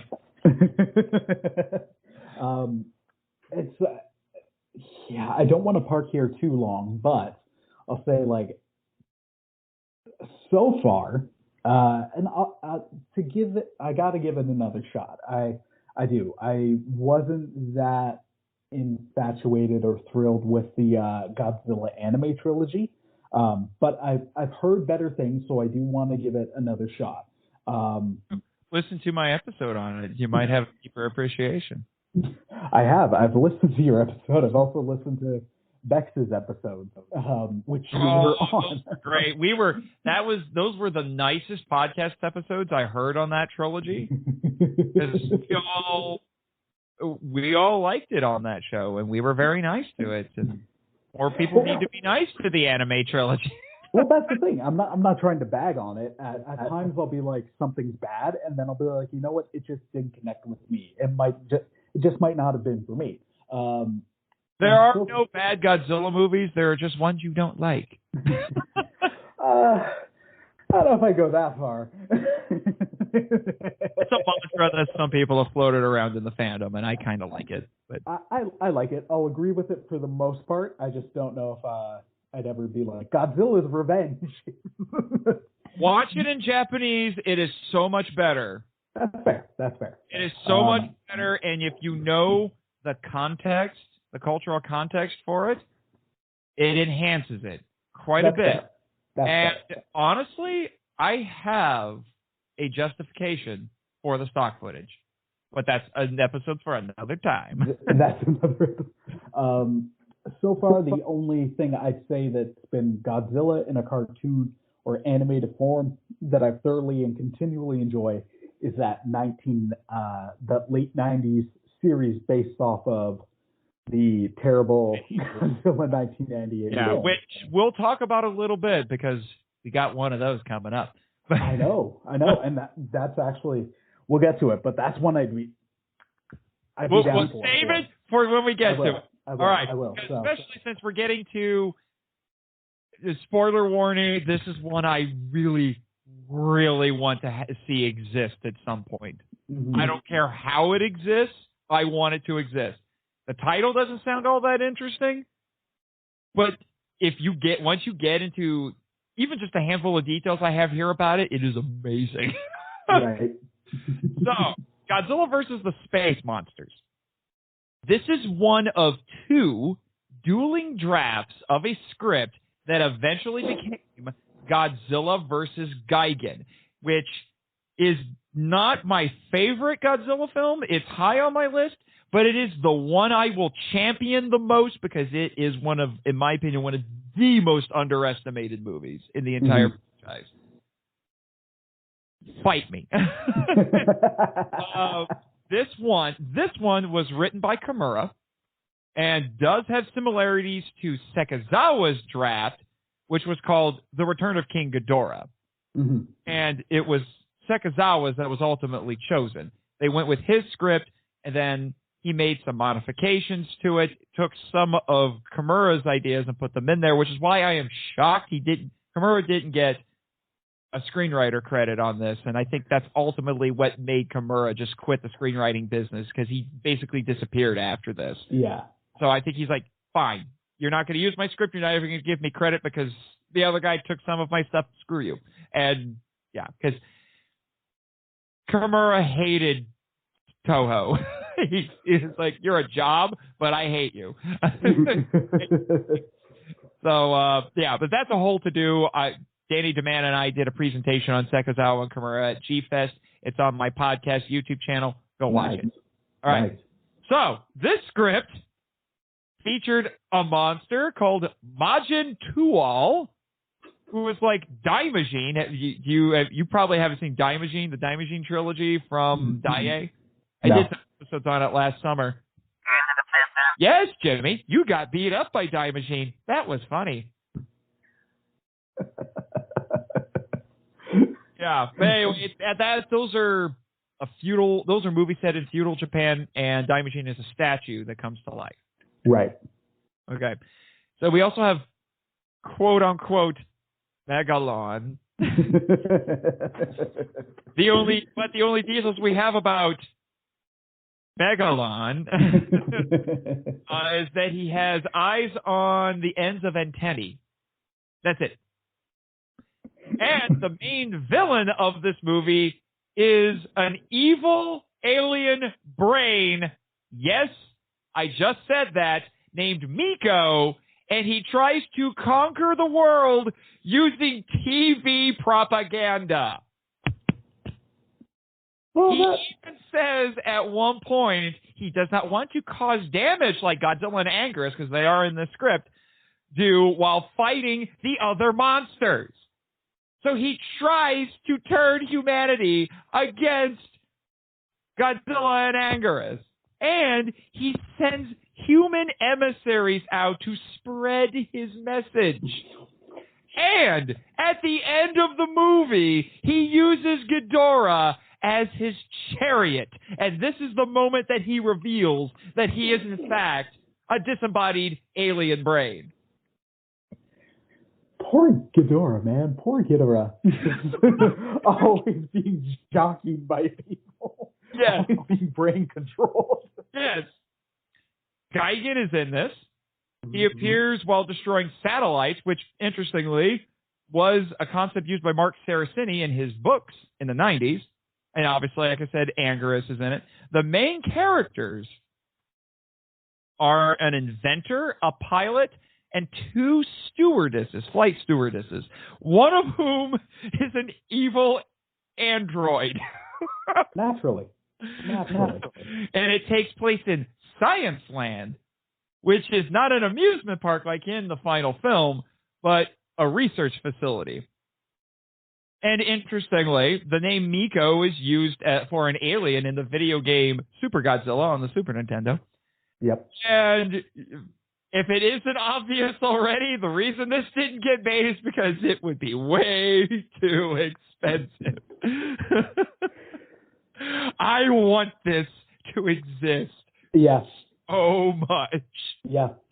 Give me an animated version of that. The whole concept, it's like, it's a very pulpy story with a lot of social commentary, and I would have loved to see this. It's especially interesting when you know that Takeshi Kimura was a card-carrying communist. So the idea of him writing about an alien brain using propaganda to take over the world. Bonkers. I want this so bad. We live in an age where like content is just constantly being made. Do it. Just give this an animated form. And also, I had to be brief with these notes, but John's details over what the characters and such do. It sounds like these characters would have been really fun as they're running around trying to do stuff to deal with all of this. So I'm just like the ridiculous number of monsters and just, oh my gosh, now there is a kind of a Time Machine pastiche that does make it into some Godzilla-related media, which was actually during the Dark Horse comics. There is a one-off issue that has a giant statue, a samurai statue that comes to life and fights Godzilla. I forget what its name was. I think it's like Gakido Jin or something like that. So something like Majin Tuol does show up eventually. Always with the Majin. We've got so many more. We're gonna pick up the pace. Yeah. All right, here we go. All right. So with this title. This one is the run-on sentence. The movie Godzilla, Red Moon, Erebus, Hathlon, No Man's Land of the Monsters, aka Godzilla versus Red Moon. In Okinawa, Godzilla fights the angry parents, one from space, one from Earth, of a baby monster killed by evil entrepreneurs. They want Erebus because her blood has miraculous properties. Yeah, Erebus is the mom. It may have involved Tsuburaya.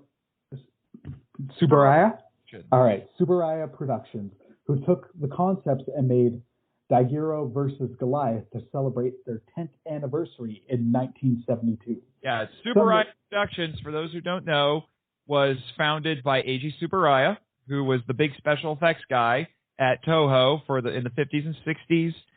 He unfortunately died in 1969. And they are the studio that makes Ultraman. Getting a shin treatment coming up. Yep. But that's a different episode for a different time. Yes. But I'm just letting everybody know that's what this is. So this would have been an interesting collaboration. It would have been, yeah. And Ultraman's huge in Japan. Huge. Ultraman's an institution. Some reports claim that the Son of Godzilla suit was to be used. And I call that thing Frogzilla because it is the ugliest Godzilla suit ever. But now when you say Frogzilla, you're making me think of like Throg when they made Thor into a frog in the comics, and it weirdly worked. Now I'm just picture a frog, but with Godzilla's tail and the dorsal fin. Atomic breath when it happens, fan artists. Exactly. So it was more in common with Gamera versus Baragon because it's more about the new monsters than the hero monster. It's learned Barugon. It's learned that smog weakens Red Moon, so Tokyo is encouraged to pollute more. That would not fly today. So Erebus is the mommy kaiju, and Red Moon is the daddy kaiju. That would definitely not fly. And Halfon is the baby. Oh my gosh. It's learned. Oh wait, I read that part. So it's rumored to have a love. Oh my gosh! It's rumored to have a love scene between Red Moon and Erebus. But all that happens is they stare at each other, nuzzle, leave, and the baby shows up later. I'm kind of automatically glad right now this movie didn't get made because the furries would have a field day and you wouldn't be able to escape this fan art. Like, it would seep in everywhere. You must be corrected. They would be scalies. That is the actual... Scalies. All right, my apologies. And listener, just trust that there's people who are into in every way things that we're not ever going to talk about on this podcast. So don't Google that. Let's just move on. Yeah. Or if you Google it, make sure the safe search is on, but don't do it. Do yourself that favor. Yeah. But basically, so all of that happens, but Godzilla doesn't show up until the end.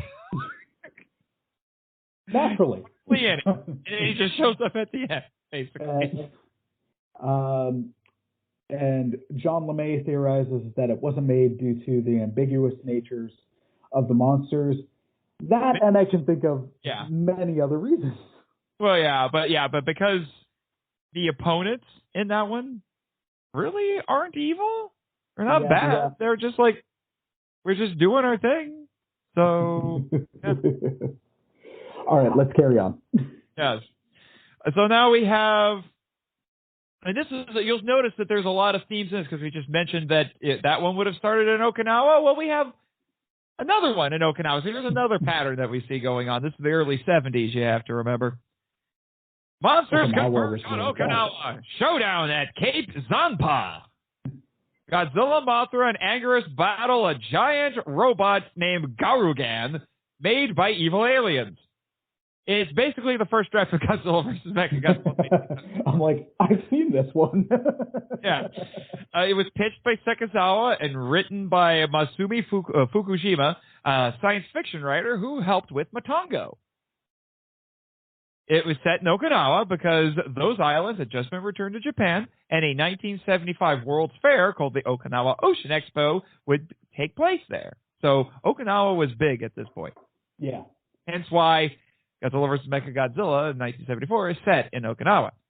The main characters are introduced on a TV show and include a journalist with a secret sword, which is basically the MacGuffin, and Nami, who is a character in Godzilla vs. Mechagodzilla, but she is much more she is a much more urbanized Okinawan dancer in this one, as opposed to the priestess in the final film. Right. And she has a much reduced role compared to what she would have had in this.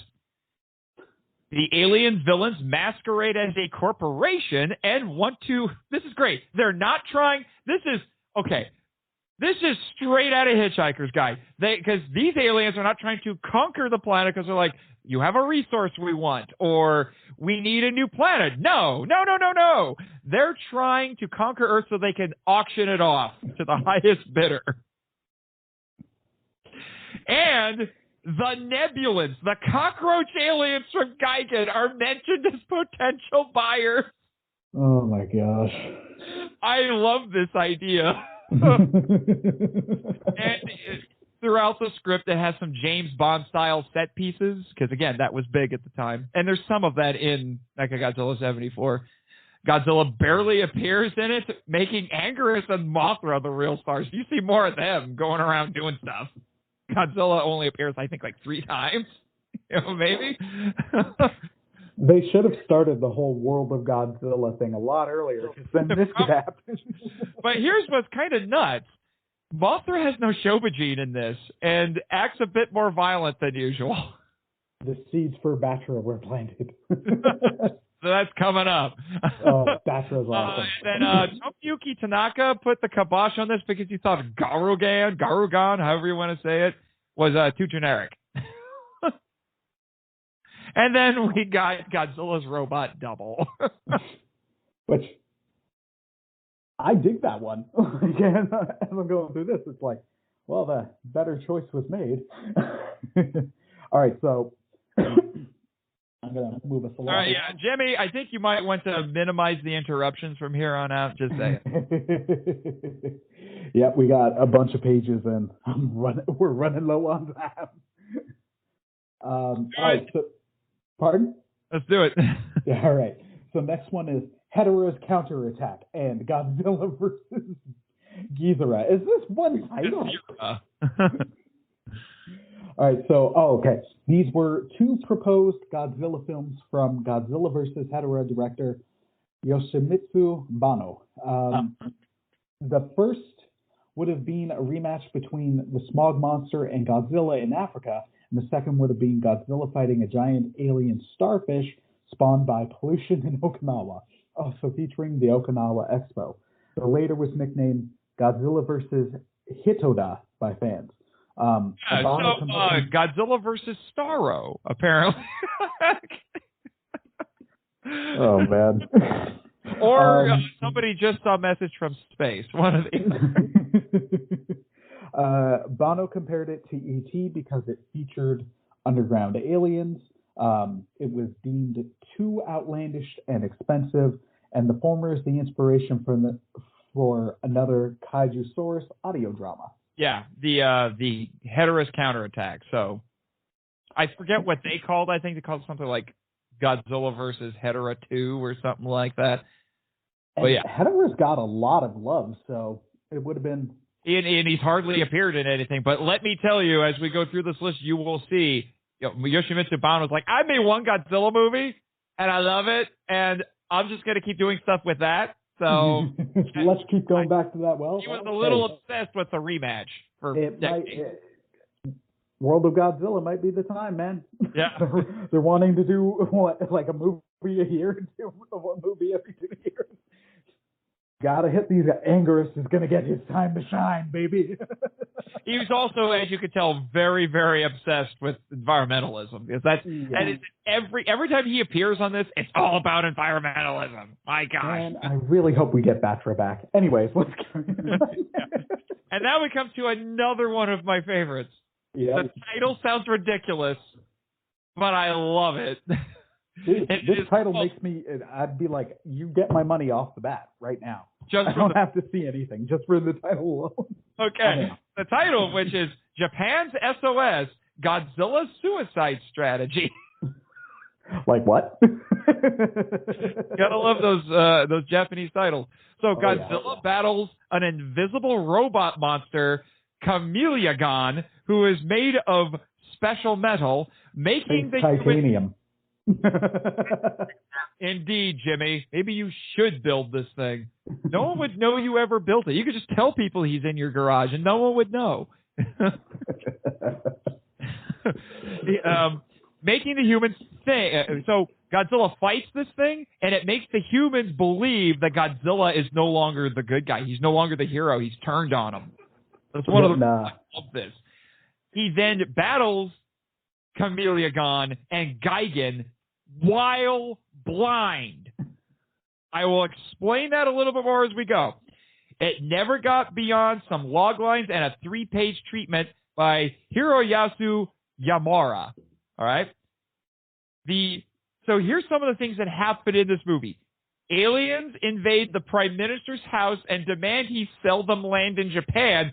The Mysterians, anyone? Seriously? The Prime Minister laughs it off, and someone later suggests it was a terrorist disguised as an alien. Huh. I love this idea. I would actually prefer that it really was just terrorists pretending to be aliens. That would have been so interesting. The main characters are a reporter, a photographer, a scientist, and a pilot. The reporter, here's what's a little bit different, though. The reporter is a woman, and her photographer is a man. And Emmy, the reporter, is in a Godzilla 54 style love triangle with the scientist and the pilot. Naturally. So Can't there's go without great those drama for you right there.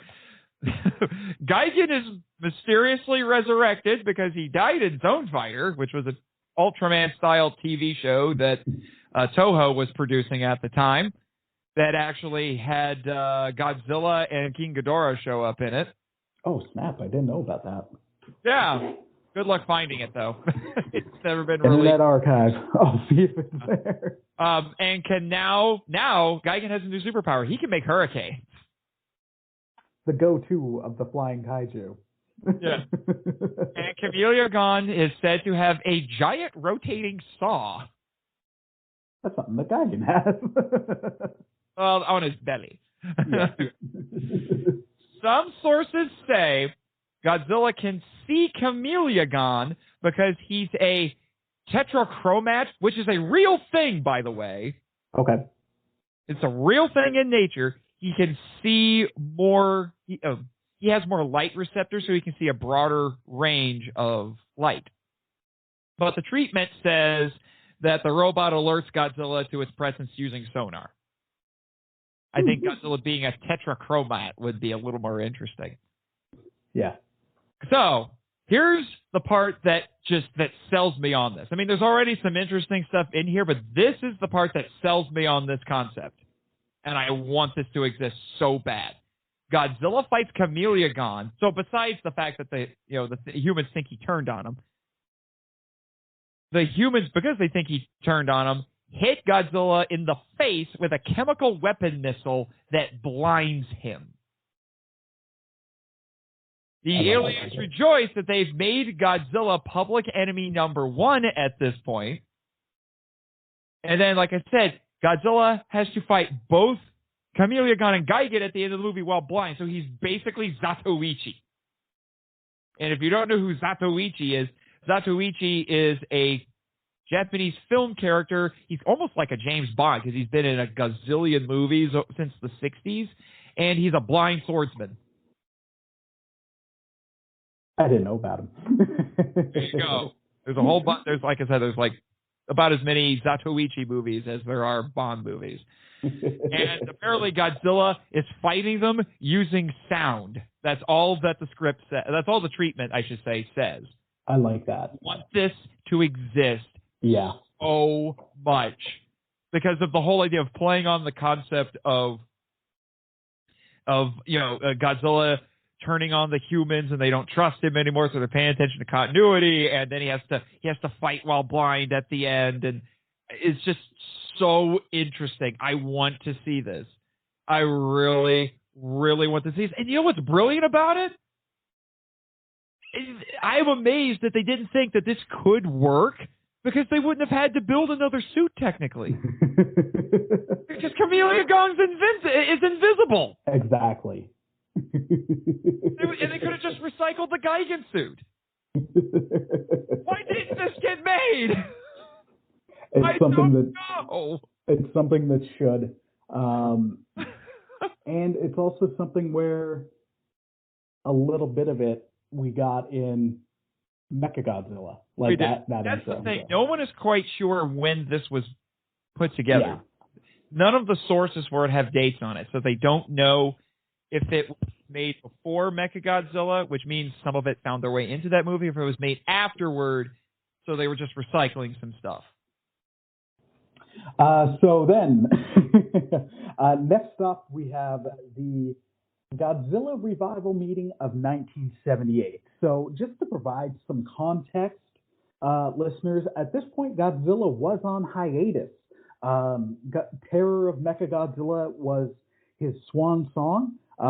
It wasn't officially like canceled or anything like that, but Japanese cinema was on a bit of rough times financially, like across the board.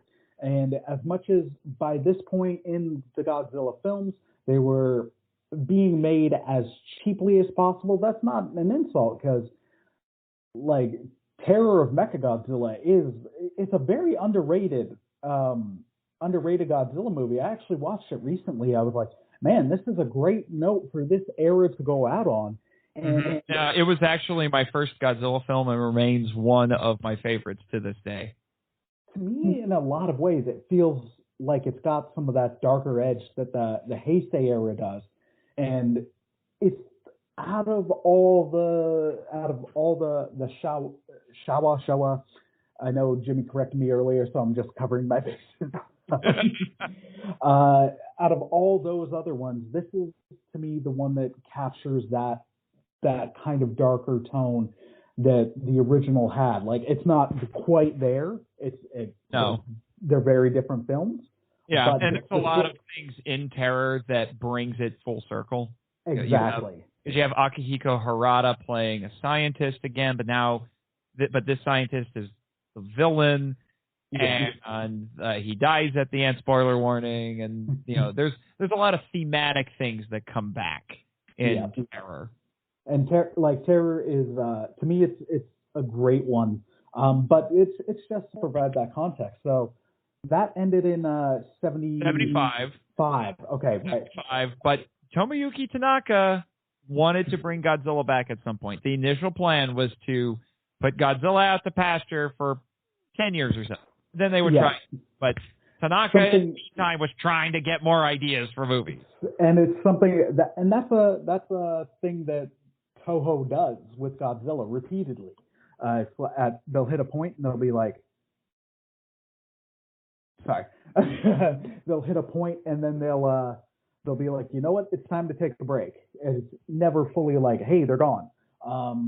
But that's just to set this. So, because this is a list of several, one that we hinted at earlier, that just never got there. In the interim between Terror of Mechagodzilla and what would eventually be Return of Godzilla, or as released in America or North America in 1985, Godzilla Returns.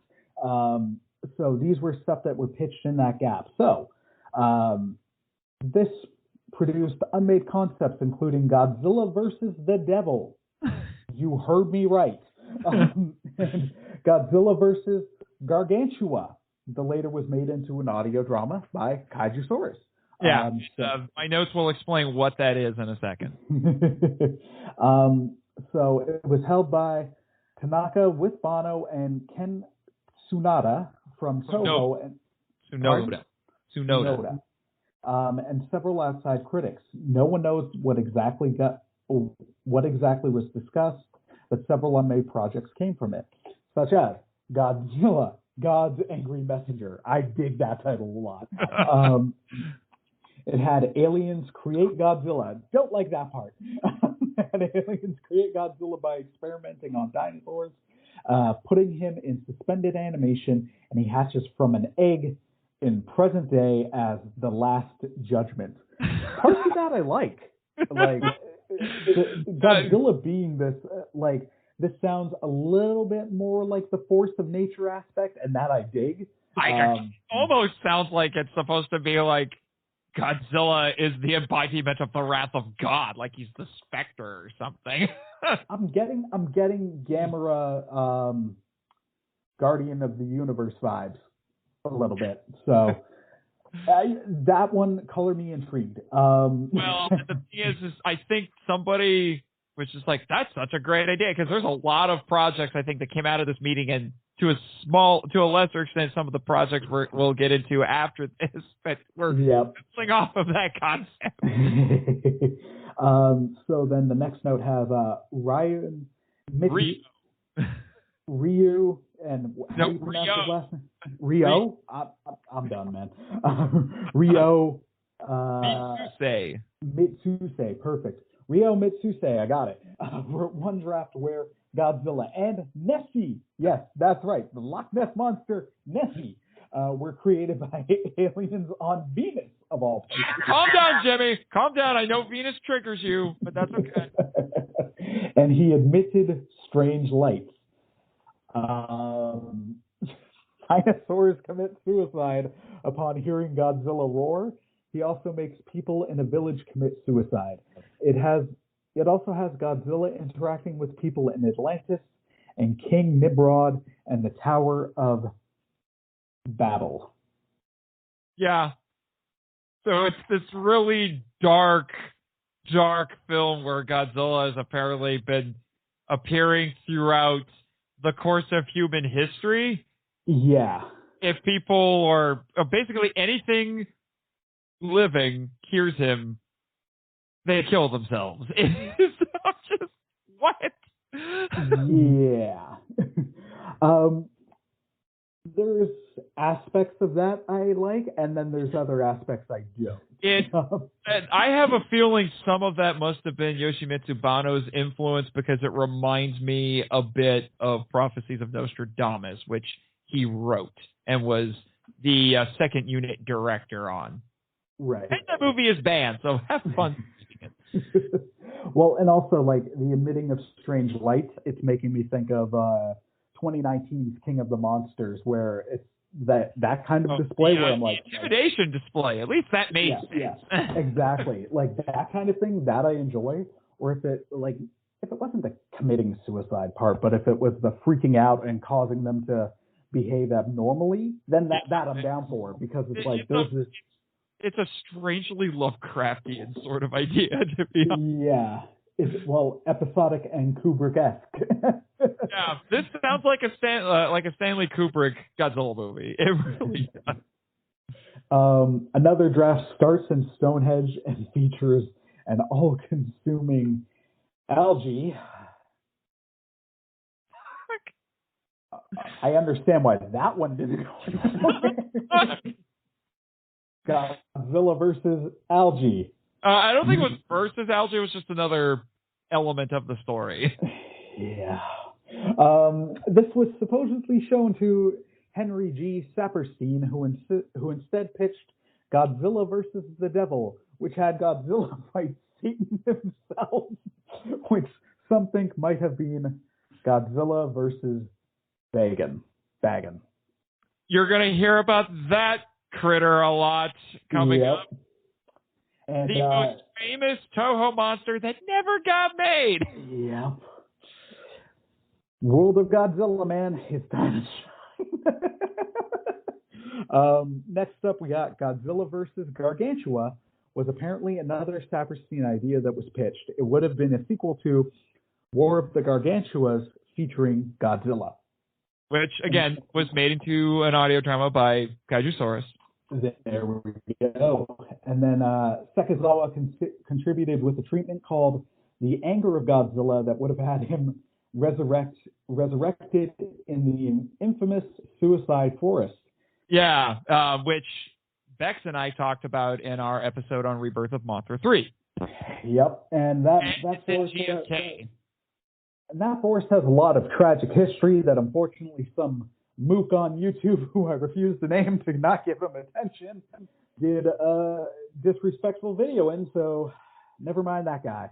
He's apologized, and I hope it's genuine, but that forest has a lot of symbolism and a lot of tragedy, so it's a touchy thing to try to adapt, but if you're going to do it, you got to do it well. And I can understand that at that time, maybe not including it with Godzilla, that kind of makes sense. And then the final note we have here, and it's the note we're hopping out on because, listener, there are so many of these things that we're not going to crunch it in one. That does a disservice to you. It does a disservice to this material that was never made, and that's just utterly baffling, but also crazy interesting. So we're going to do a part 2 coming soon. But this final one was another pitch called The Godzilla, which, side tangent, how often is it now that when we get a reboot of something, it's the The Suicide Squad. the Suicide, or it's like, okay, it's a loose sequel, but like we're the good one, so it's the Suicide Squad, the Batman, the Wolverine. Like, so the Godzilla, which doesn't roll off the tongue, would have somehow tied into Noah's Ark. What? Well, Godzilla told Noah to have 2 of every creature, so God used Godzilla to cause the flood, maybe? Why not? It wouldn't surprise me if at the end of goes after the Ark and they have to fend him off. At the end of the movie, like the Ark settled on Godzilla's dorsal fins, and that was the mountain they walked down. Godzilla takes the Ark over to where it's supposed to be. I mean, oh my gosh. There is so much that is both awesome and terrible about that. All at I the know. same On one time. hand, I'm like, never do this, but on the other hand, I'm like, I kind of want to see this. Like, I just want to see where this was going. Yeah, maybe not. Maybe not a full. It's like one of those things. I remember Linkara was said something like this when he was talking about a comic book that one of his viewers told him to review just for this, because which basically involved the Greek god showing up at Jesus' crucifixion and then taunting him, and then Jesus jumped off the cross and proceeded to kick all their butts. Oh, no. And Linkara said, as a Christian, I find this both terrible and awesome. Yeah. Oh, man. Moving on. Well, and this, I'd be like, okay, maybe not even a comic. Like, just, I need more details. Give me more details. Yeah, there isn't a whole lot. There was a lot of stuff that came out of this. So I'm interested, and I kind of want to, like, I want to know more about it. I'm trying to figure out just Godzilla fighting Satan. I mean, there is a comic book series called Godzilla in Hell, but it's not quite this. But I don't know, but maybe Mephisto can say, hey, I'm going to, I don't know, take your son away because you don't have a wife, so okay. Doggy! Sorry, one sec. We're wrapping up now. We're going to do part 2 next week. That's me. Oh, Nathan says hi, hon. All right. I don't remember your wife's name because I'm terrible. Okay. All right. So I think that's a good point to wrap it. Luna is also desperate for play, and I owe this puppy. So, dear listener, we will be back next week with part 2, where we're jumping into more recent of the Unmades. We're jumping into what's probably my bias era of Godzilla, the Heisei era. That was my gateway, and it's my favorite Godzilla design. And anyways.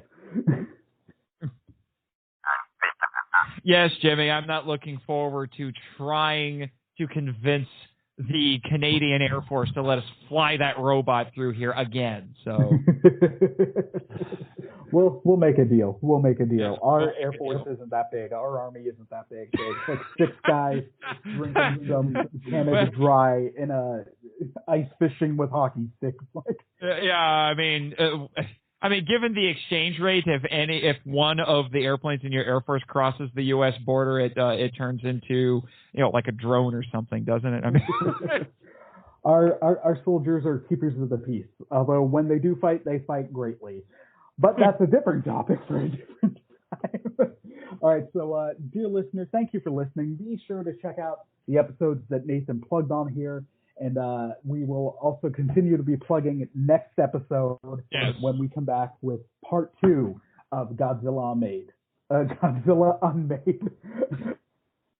Hope you guys enjoy, and God bless, my friends. Take care. Sayonara. Peace. Hey everyone, this is Chris, and you're listening to One Cross Radio. And today we are rejoined by my friends and yours, Nathan Marchand, and the intrepid producer, Jimmy the Awesome. Gentlemen, how are you doing today? Hello, One Cross Radio listeners again. We're making a habit of making trips across well, I can't say the pond, that's the Atlantic, but across the ocean here to Canada land. But I'm getting to that, Jimmy, because you seriously need to work on your scheduling. I'm just saying, as a producer, you're dropping the ball. We got held up trying to cross into Canadian airspace with Uber Mogra. Apparently, since the last time we were here, the city that you live in, they complained about the huge indentations that Uber Mogra left in that dog park, and then that got all the way to, what is his name, Trudeau? Got all the way to Trudeau, and then they heard that robot was coming back, and they're like, no, you're not coming. And then Jimmy had to negotiate with them in order for us to get passage into here. And, we did park in that dog park again, but let me tell you, Canadian bureaucracy is not fun. I'm just saying. Yeah, it's a thing. Bureaucracy is universal, my friend. Yeah. Oh yeah. And listener, right before we started recording, and I think it's fair. It's a good segue. We finally have a good segue. We were talking about the excellent depiction of the pros and cons of bureaucracy in my opinion, fantastic Shin Godzilla movie.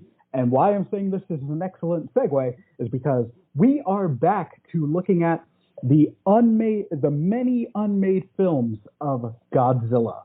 Yeah, we got through about, the first 20 years worth, and now we have about 30 to go. 30 years worth to go, I should say. Oh, my gosh. Yep. But we are, the nice thing with these is I'm finding there's one, a lot of these didn't have as many notes, have as much craziness to them, but also we're in a more recent era because now we're in the Heisei. Heisei. The Heisei. Yep, the Heisei era. I'm going to teach you how to say it right.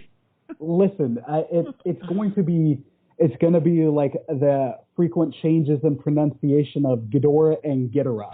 It's borderline interchangeable. So no one can agree on how to say that monster's name. Not even the scientists on Monster Island. Seriously. Well, nobody can agree.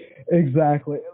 Even though in the case of Heisei, I know it is. It's just, unfortunately, it's been pronounced Heisei, or I've heard it that way often enough that it's I'm still working on it not being interchangeable. Okay, if it helps you feel any better, the first time I read it, I think I read it as Heisei or something like that. I know I said it wrong for years. And then I actually started hearing it pronounced.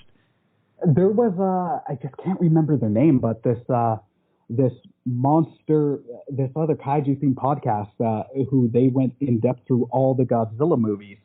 And I know they shouted you out, and I think they did the one of the kaiju quarantines with you. Monsters vs. Men? Yes. Yeah, I know those guys. They're cool. Yeah. Alex and Eric. They shout out to them. I really enjoy their podcast. But I know when they were first getting to the Heisei era, I think they were saying it like the... No, it was Eric. Eric was saying it wrong, but Alex was saying it right. Yeah. It was just that pronunciation. I was like, that's not even close. Like, at least with Heisei, it's in the ballpark. It's in the ballpark. This sounds like there's extra vowels. Yeah, but that's okay. But yeah, we're getting into it. If I want to be technically the Heisei era, because the for those who don't know, when we talk about Showa and Heisei, and currently we're in the Reiwa era, the Japanese use the reigns of the particular emperor to denote different eras, and the names that they give them, these are basically the posthumous names that they kind of give them ahead of time. It's not their given names, and so they mark time doing that. So Showa is actually, technically in terms of the reigns of the emperors, Showa, if I remember correctly, I don't remember the exact year, but I think it should be about the early 30s through 1989. Yeah. And and he was that was Hirohito, Emperor Hirohito, if I remember correctly, and he's the longest reigning emperor in Japanese history. Mm-hmm. And so technically, when we talk about like Return of Godzilla, because a lot of these first batch of movies that were unmade movies we're going to talk about have connections to Return of Godzilla. That was 1984, but because the next movie that was released, Godzilla vs. Biollante, was after his son came, took the throne. Since it's technically part of the same series, it gets grandfathered in. Yeah, and to me that makes so much sense as well, just because of the frequent continuity between the Heisei era of films, and then also it seems to get a little bit. Some of the definitions as time goes on, it seems to get a little bit looser. Like Gamera, for example, when people tend to talk about the Gamera Heisei era, the Brave often gets grouped in, even though technically, if we're basing it off of the other eras, like it would be the Millennium era. If you go by Godzilla standards, yes. Yeah. And I know with Godzilla standards, like going forward, technically they're like the Reiwa, is it Reiwa or Reiwa? Reiwa. I know I've even seen on a couple like kaiju seemingly official in-depth good websites, like they're like the Reiwa era has ended and Godzilla world or universe, whatever, and like that's the era we're in now. So it's like, okay. Anyways. Yeah, it's a little confusing. Yeah. We're still trying to work out how it all is supposed to be categorized. Trust me, as the film curator on the island, I'm having trouble trying to figure this out because nobody can agree. Anyway, but let's get into this, shall we? That's enough of this chit-chatting. Because, since we lost time at the border, we got to get through stuff. Yep. Before the border gets busy again. Yes. All right. So let us. So the first one on the docket we have is a second potential version of The Bride of Godzilla. Yes. Question mark. Bride of Godzilla. In my notes, I have it as Bride of Godzilla version 2. Yeah. So this is similar to the first Bride of Godzilla that we talked about in our first episode, but instead of it being a machine, it was the giant robot lady. Yeah, was a female Godzilla or potentially a female mecha Godzilla. Yeah, it depends on the draft. There were a couple different drafts of this one, but also, keep in mind, this got brought up because Tomoyuki Tanaka, the big producer of Toho, for some strange reason, loved this concept from back in the 50s. The other thing is, like, how would it be a female Mecha Godzilla? I don't know. I'm just going off of what John said in his book. John LeMay, personal friend of mine who's done so much research on this. No, I'm not questioning John or you. It's just the out loud. I don't know. I metal boobs. Jimmy, I went there. Deal with it. Like, how would they make the distinction? A nice little hourglass figure with some big old birthing hips. I mean, come on. Godzilla has had giant thighs for a really long time. My friend Michael actually has a Twitter post going viral as we speak where he said, Godzilla thighs save lives. And I mean... Well, yeah, no, Godzilla, he's a thick boy. Godzilla Monsterverse, he's a big beaver boy. He's a big boy. Anyway. He did leg day, you will not body shame him. Now, what do you call it? Okay, Monsterverse Godzilla is a power lifter. Don't call him fat. He's a power lifter. That's all muscle, boy. Well, even you can be big without...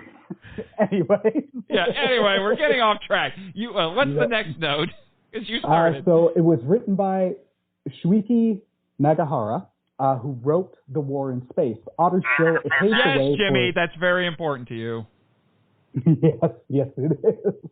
Otter Still, it paves the way for Return of Godzilla, which is interesting, just because so far I'm like, I don't really see any similarity. Keep going. The robot daughter is now a normal girl. It's set on an island and not an underground kingdom. Most of the monsters are removed except for Godzilla and the Bride. Okay, so that's a little bit compared to the 50s version. Yeah. Which, if you haven't heard that yet, listeners, go back and listen. Well, and then also Godzilla, like in Return of Godzilla, it was also just Godzilla and the super mech. It wasn't Godzilla versus anybody. It was just, he was the only kaiju outside of like the sea louse thing, which kind of gets grouped in. It also, speaking of which, giant blood sucking fleas. So there we go. The mermaid is supposed to be like the showbiz for Godzilla.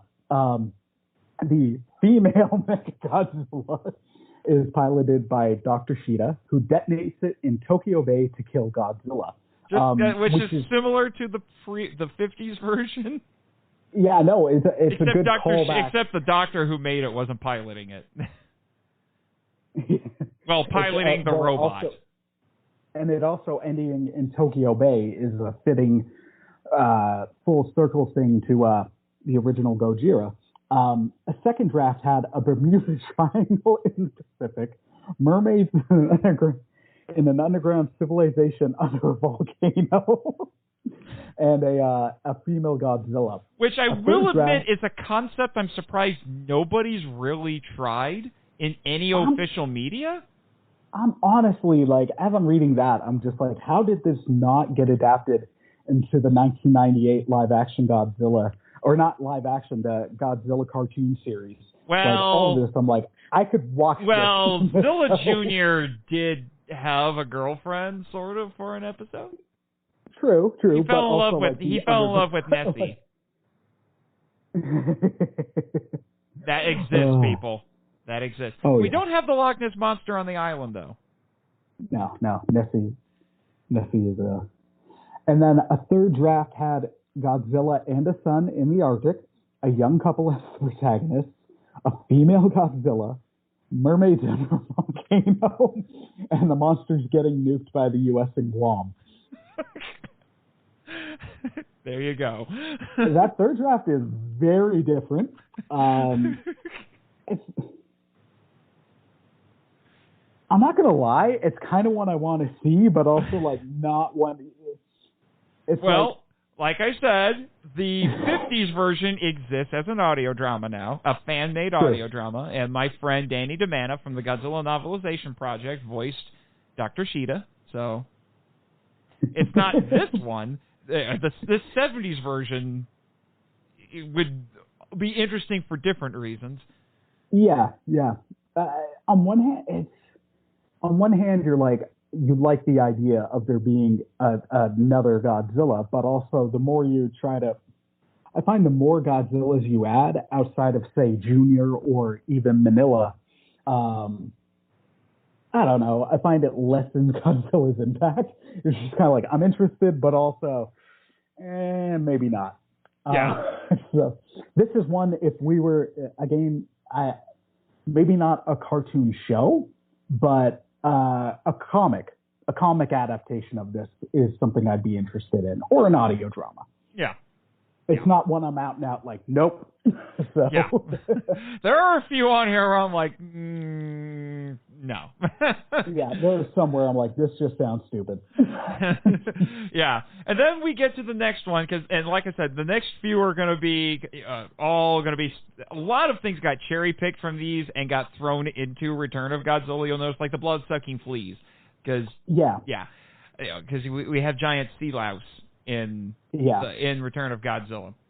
But another theme you're going to be seeing, at least in these titles, is the word resurrect or resurrection is going to start showing up a lot. Oh, yeah.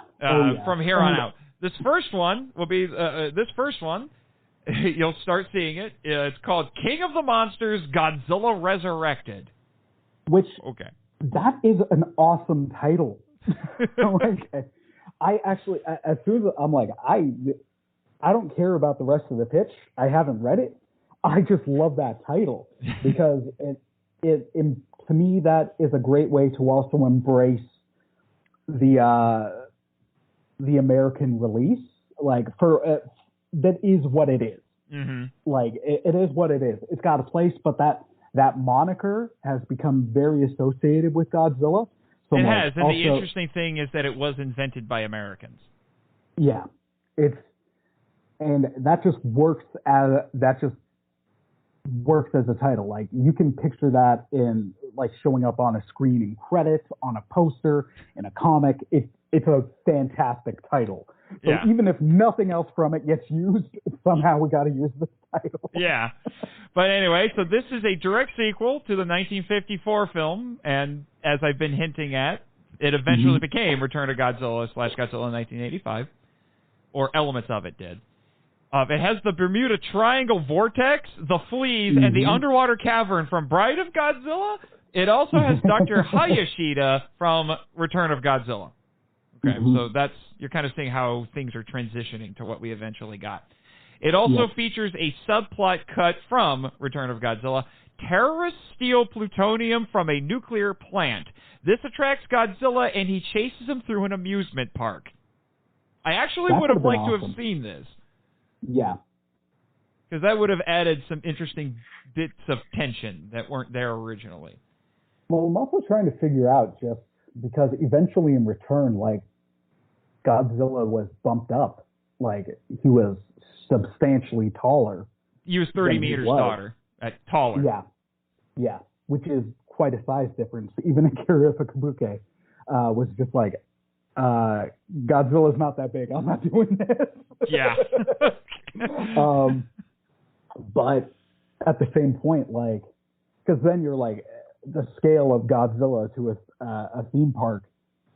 I'm picturing ones in the States, like picturing Godzilla at Disney World, like peeking around the mountain. That'd be awesome. Anyways. Yeah, it would also be it would have been an interesting throwback to one of the inspirations for Godzilla, The Beast from 20,000 Fathoms. Right. Which ended at an amusement park. Listen to my episode on that. We talked about the history of amusement parks in that episode in connection to that movie. Anyway, so the next point I have is the protagonist's wife goes into labor while Godzilla attacks Tokyo, and he later finds her dead in the hospital's rubble. Dark. Yeah, what a downer. It ends like Return of Godzilla, but also has combined U.S. and Soviet forces fighting Godzilla. So if you've seen the end of Return of Godzilla, it's basically the same, but apparently the Americans and the Russians are all teaming up against him. Well, and that kind of makes sense because the Cold War was such a huge thing. Return of Godzilla is the only true Cold War Godzilla film, which is what makes it really interesting. And Japan felt like they were in the middle. It's fair. There's aspects of this that I really enjoy seeing. And that bleak part about the wife going into labor, but then he finds the wife dead and presumably the child. That to me is a callback to just some of the bleakness and darkness that we got in the original. Like, of course, that scene where the mom is like, we'll be with dad, who's dead soon. She says, we'll see your father soon. Yeah. But it's that kind of thing where I'm like, I enjoy this in Godzilla movies. Like, not when it's the point, because it's not being done out of malice. It also just shows the toll, and it gives that it adds to it. Instead of just seeing a bunch of stuff and property damage, you're like, oh no, there's also lives, so it adds an impact. Yeah. So like, there's aspects of this that I like. All right, well, let's move on to the next one, and I hope you've got some LSD ready, because this one is wild.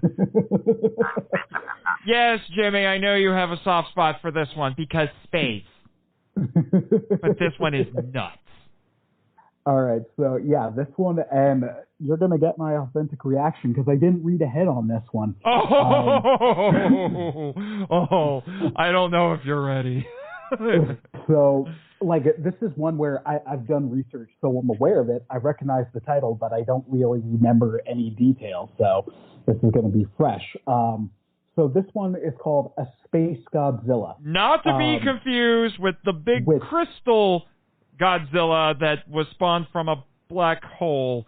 And let me tell you, my crystal-obsessed pseudo-sister, Jessica, is mildly obsessed with him. I think she wants to, like, somehow get onto Space Godzilla and, like, chip off a little piece so she can wear it as a necklace. Well, I was going to say, like, the appropriately and bluntly named Space Godzilla, which has has a much bigger following than I ever knew. I learned that over the past couple of weeks. Like, Space Godzilla, the movie itself isn't as enjoyed out of some of the other Heisei era films, but Space Godzilla, him or herself, is a very enjoyed and beloved monster. So I'm like, oh, that's awesome, and I dig Space Godzilla myself. So I'm like, that's really cool. Oh man. What? Oh, just read the notes. Okay, yeah. So I'm gonna carry on for this film that was not made. So this was originally a story published in Starlog magazine, but was rejected as a possible film by Toho.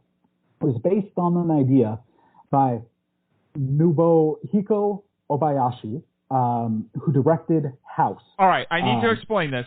House is a 1970s horror movie that was made by Toho.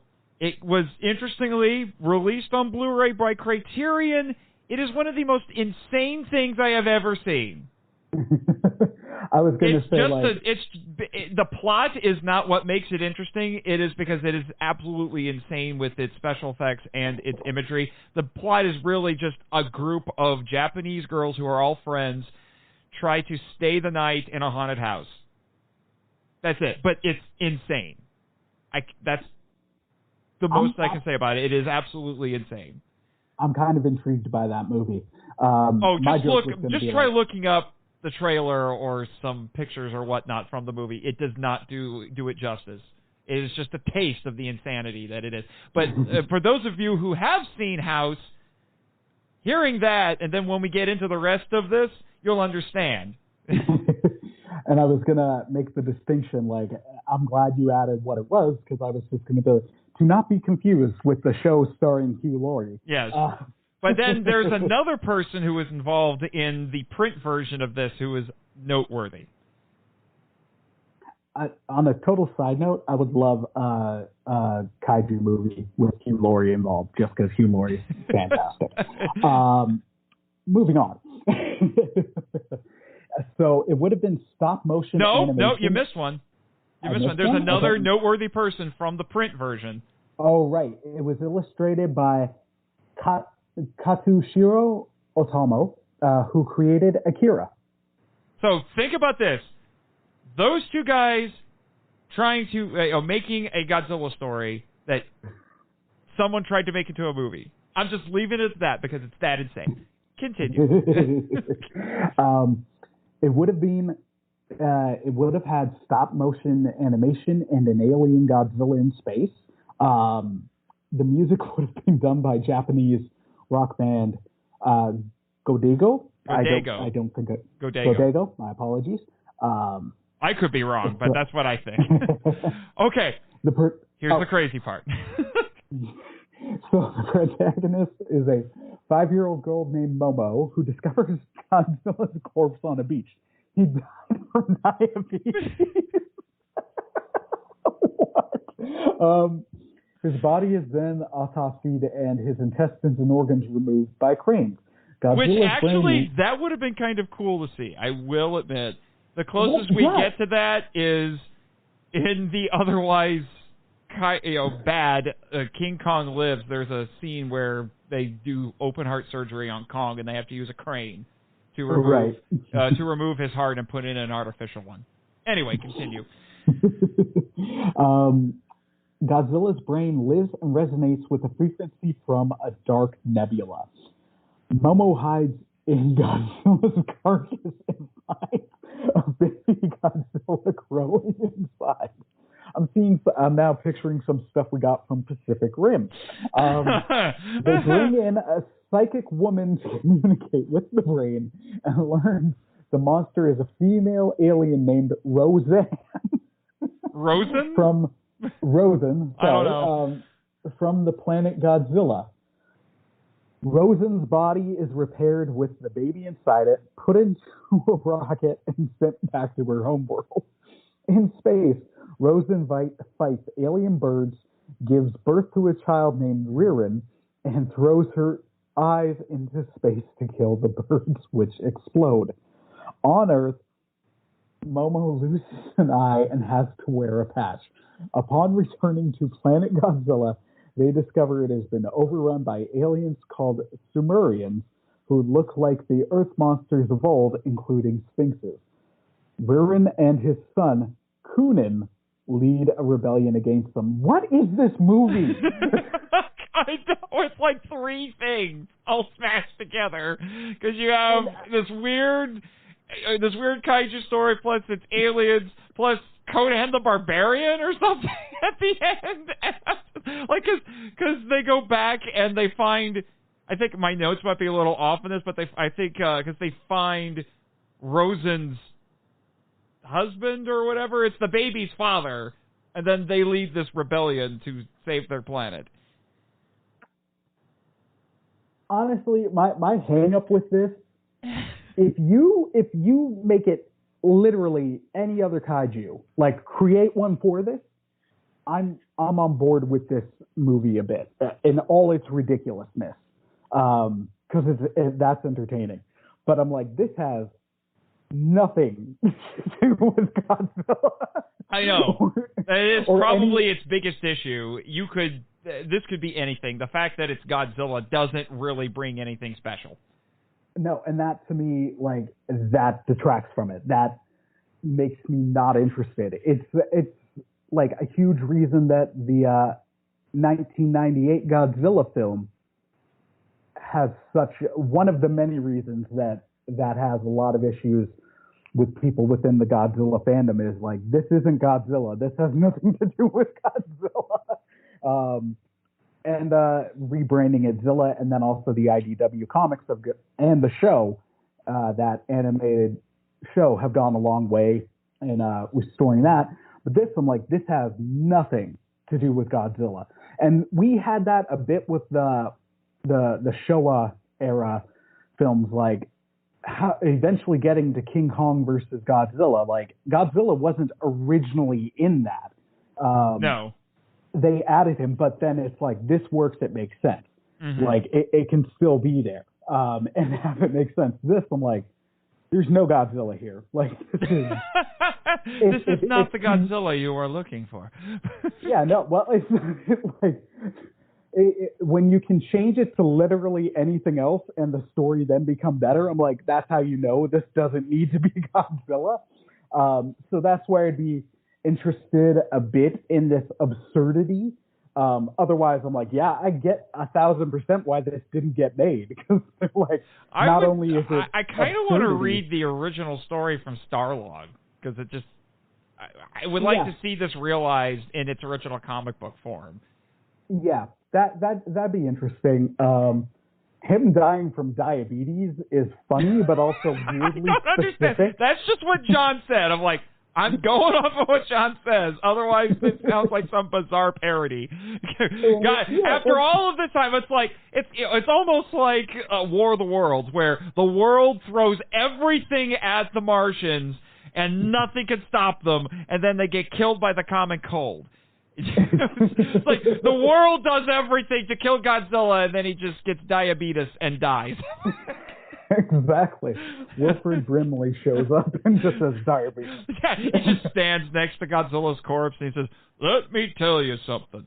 You don't want to be like this lizard." I'll also say now, I know people who listen to my show have diabetes.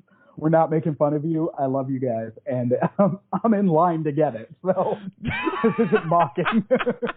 It's prone in my family history. So it's quite probable. It's not to make fun. It's okay. We riff because we love. Exactly.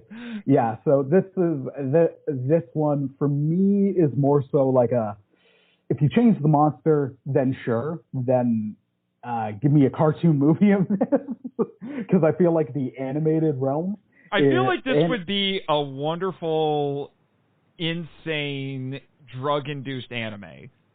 Yeah, an anime or a comic. I think those mediums would make this a lot more digestible. Especially, but for me, it hinges on it not being Godzilla. Just because I'm like, this isn't Godzilla. None of this is, and if you tell me it is, I'm not reading it because it's not accurate. It's just so crazy. All right, so on to the next one. And we have the similarly titled as to one that we've already talked about, just Godzilla Resurrected. Yep. And this one is noteworthy because you're going to see this name pop up a lot. This is the first film to feature the popular unused, in air quotes up to the mic, as Luke Jackanaday would say, unused kaiju Bagan. That's how I say it. I've also heard it pronounced Bagan. Bagan. Or there you go. But I say Bagan. That's what it looks like to me. That's what it looks like to this dirty, dirty American right now. That he's Bagan. Well, rhymes with Fagan. Well. You know what? Yeah, I'm with you. I read it as Bagan. To me, it's Bagan. There's nothing that would add a different sound to that. Yeah. Anyway, if it was an extra G, then sure, I'd be like, Bagan. Yeah, but basically to kind of.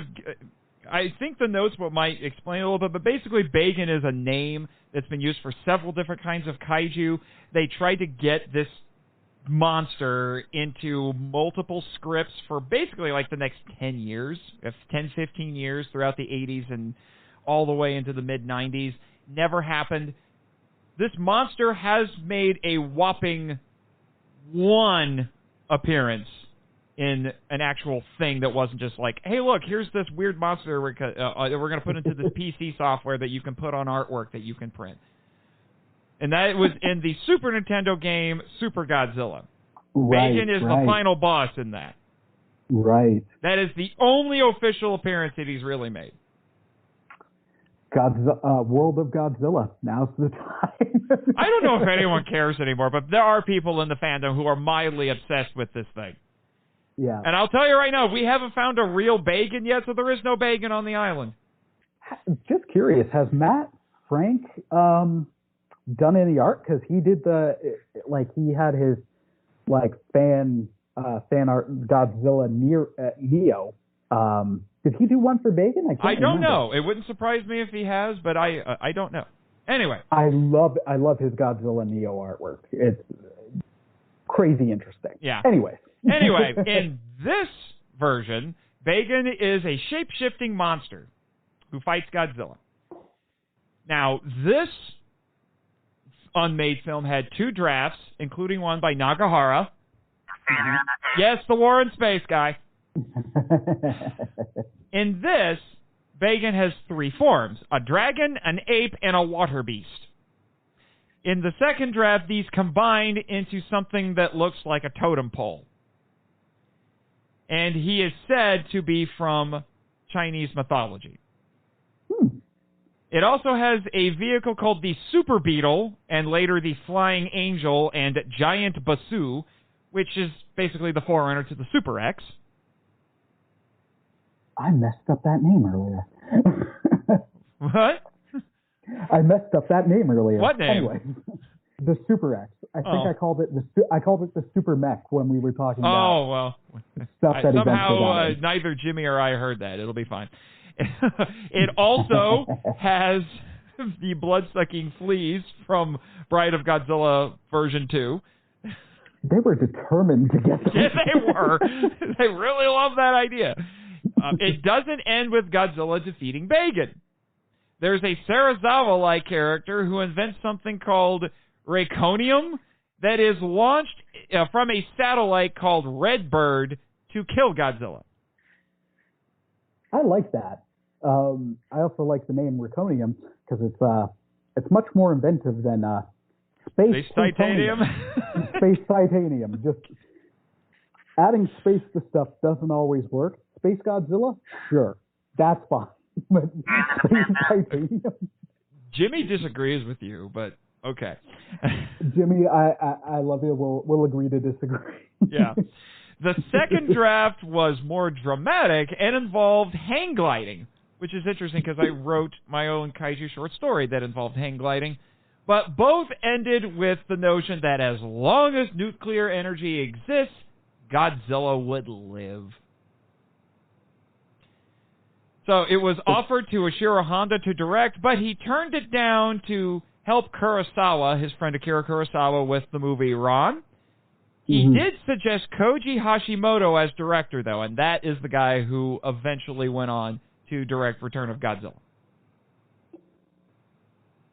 I'm curious about this one. Like, there's a lot of aspects that I like with this. Godzilla, when he's facing a foe that has the multiple forms, seems to always being done well. It was actually a bit of a through line, a theme in the Heisei movies, because basically every single foe he had more than one form, and one form or another. No pun intended. No. And it's also like, I'm curious how Honda would have done a Heisei era film, because he's been on the record about not enjoying those films. So it would have been, especially if he was involved, that makes me more curious about this. Yeah, like, they tried to get him to come back several times, but he kept saying no. Yeah. I think he was happier to just work with Kurosawa, to be honest. Yeah. It would have been interesting. This one is one I'd be like, I'm all for. Like, give me an alternate universe version of this. Give me a comic, an animated movie, anything I'm down for out of this. This sounds awesome. Yeah, especially Bagan. Bagan in this form would have been interesting, I think. Especially since, for what I understand, when I say it doesn't end with Godzilla killing him, Godzilla kills him, according to John, kills him about halfway through the movie. And then the rest of the movie's dealing with him. Well, and then also the idea of the notion that as long as nuclear energy existed, Godzilla would live. Again, that's a great full circle comeback to the original Gojira, which ultimately, like, Return of Godzilla, that was all about that. It's a very Japanese, very Godzilla series sort of theme. Exactly. So that I dig. Okay, so next up we have Godzilla. This would have been an American movie. Another attempt at an American Godzilla film. We'll see how it holds up. So it's 3D. It's called Godzilla, King of the Monsters in 3D. Okay, keep in mind this is the early '80s when we had yet another resurgence in 3D movies. Yep. So a 3D remake of the 1956 King of the Monsters from Friday the 13th, Part 2 and 3 director Steve Miner, and written by 22-year-old Fred Decker. Set in San Francisco. The American Godzilla movies always want San Francisco. I know. Which I like because it seems to be always the default is New York. So yeah, well, I think it's because they want. Apparently, somebody just there are a lot of people in Hollywood just really hate the Golden Gate Bridge or something. I don't know. Well, also I think it works with Godzilla. Like, there's more options for it to emerge around San Francisco, and it gives you non-building scenery. It's not like the New York countryside, however far away from the city, where San Francisco, there's parks all around. And anyway, so set in San Francisco, a meteor hits a satellite with nukes. Oh, okay, the satellite has nukes. I'm like, sorry. Poorly written. I I should have put armed with nukes. Yeah, okay. Launched it, and which awakens Godzilla and his offspring. The baby attacks a Russian submarine, sinking it and dying in the process. The eye patch-wearing soldier protagonist goes to recover the nukes, and his son becomes obsessed with Godzilla. How is it? Oh, yeah, they said remake, so not a shot-for-shot remake. Yeah. This is more of a reboot, because this has little to do with King of the Monsters. He battles his nemesis, a Russian agent with a blade, and seeking the missiles. After killing him, or rather pushing him into Godzilla's hand and letting the monster kill him, he lures Godzilla out to sea in a helicopter, and his son fires a nuke down Godzilla's throat, killing him. The son falls out of the chopper, but is caught by the dying Godzilla. It could have been any monster. It was more influenced by the beast from 2,000 Fathoms. 20,000. Gorgo. 20,000. Yep. Try. I just can't read. I can't word. It's getting to that time of day. It's Gorgo. Elements from the script, such as a quotation from Beowulf, ended up in the unmade Godzilla versus the Griffin and Godzilla 1998, and even The Return of Godzilla. There's a scene where people in a theater are watching Friday the 13th 3D. Someone complains, the 3D sucks, and Godzilla's tail crashes through the screen. Godzilla was designed to look like an Allosaurus. I'm going to have thoughts on that. I'm just going to finish this. Many celebrities were considered to be in the film. There was a planned sequel, a 3D remake of Rodan. So I have a lot of thoughts on this. The first is this screams 1980s action movie. It does, and I kind of love it. Like the eye patch hero, the evil hero, Russian with blade hand. That would have been very good. This could either be really, really like a bad 80s action movie, or give it to James Cameron, but a True Lies vibe. Like he could deliver that with this. I'm in, because James Cameron can make the ridiculous work with the action. I know. He can do insane, accurate, awesome action like Terminator and Terminator 2, but he can also do the comedic action like True Lies. And if you had that vibe with this, man. I'd be down. I want Arnold in this movie now. Seriously, yeah, no, now I'm in. What are you going to do, Godzilla? What is with it? What is with you, Arnie Jr.? Why do you like this lizard so much? You need to stop it. Stop it! All right, yeah. No, we've made the pitch. I'm now in. I'm in 1,000%. If it's James Cameron directing it, Arnold's in it, and it's a True Lies. Arnold's with an eye patch. You have to remember the eye patch. That will make it even better. To get him away from Avatar sequels. Yeah. Other than that, the one note I'll have is this also sets up what seems to be a continuous theme for the American Godzilla movies, because originally you saw some planned artwork from a movie we're going to talk about coming up, Jan de Bont's Godzilla, where Godzilla was more true to Japanese Godzilla, but I've since also seen other artwork where Godzilla looks more T-Rex-ish, and that seems to be a theme with the American ones. They're like, Godzilla's got to look more like a dinosaur for our audiences to be on board. Mm-hmm. I will say, I do really like the meta joke that was in the script with them watching, because it would have been Steve Miner with Friday the 13th 3D. Oh, the 3D sucks. Bam! Godzilla's tail. It almost reminds me of the Godzilla 98 ad campaign. Oh, yeah. In a way. Give me a quick sec. I got to let Luna the Wonderful outside. I will be right back. All right, it'll give me a chance to take a bathroom break. Well, there you go. And now we're going to move into not so much an unmade movie. It's more like the first draft of a script. That being Shinichiro Kobayashi's Godzilla vs. Biollante. So we did get Godzilla vs. Biollante, but this is the first draft. And you have to understand, that movie came about because Toho had a script contest, and they had people submit ideas for a new Godzilla movie after The Return of Godzilla, and this is the one that ended up winning, and it actually came from a Japanese dentist. Which is crazy.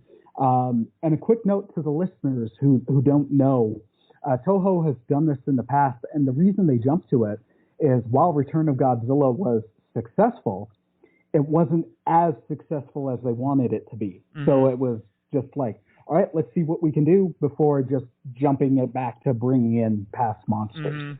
The funny thing is this guy did have at least one other screenwriting credit to his name. He wrote an episode of Return of Godzilla that had an eerily similar monster and story. Trust me, I've seen it. And when I watched it, like, why is this so much like Godzilla versus Biollante? And then I learned later, it's because it was written by the same guy. No wonder. He must have really had a thing for this story. Anyway, so here are the main... I'm going to go over is just the main differences between this original script and the final film. One is that it had another monster in it, Dutalios, a rat-fish hybrid monster who fights Godzilla. And Godzilla eats him. I kind of like that. There's a reporter character who's essentially Miki Sagusa and her handler in the finished film. So one character got split off into two. The scientist father, the scientist father who's in Godzilla vs. Biollante is a bit more sinister in this version. And Biollante attacks with the forest and has a human face. That would have been a bit disturbing. The daughter's fiance dies, the daughter of the scientist, dies during Godzilla's attack, and Biollante's vines embrace his body. Godzilla leaves as if ashamed. By that I mean ashamed of going after Biollante. Yeah, that's kind of all over the place. I can see why they made the changes that they did. There's also a few things in here that I think actually would have been interesting if they had been kept. Yeah. Like the idea of the daughter who dies and then her DNA is used as part of Biollante, giving her a fiance and her seeing the fiance later when she's a monster. That would have been interesting, I think. But yeah, but the human face, that would have been a little too surreal and weird and just, no. Yeah.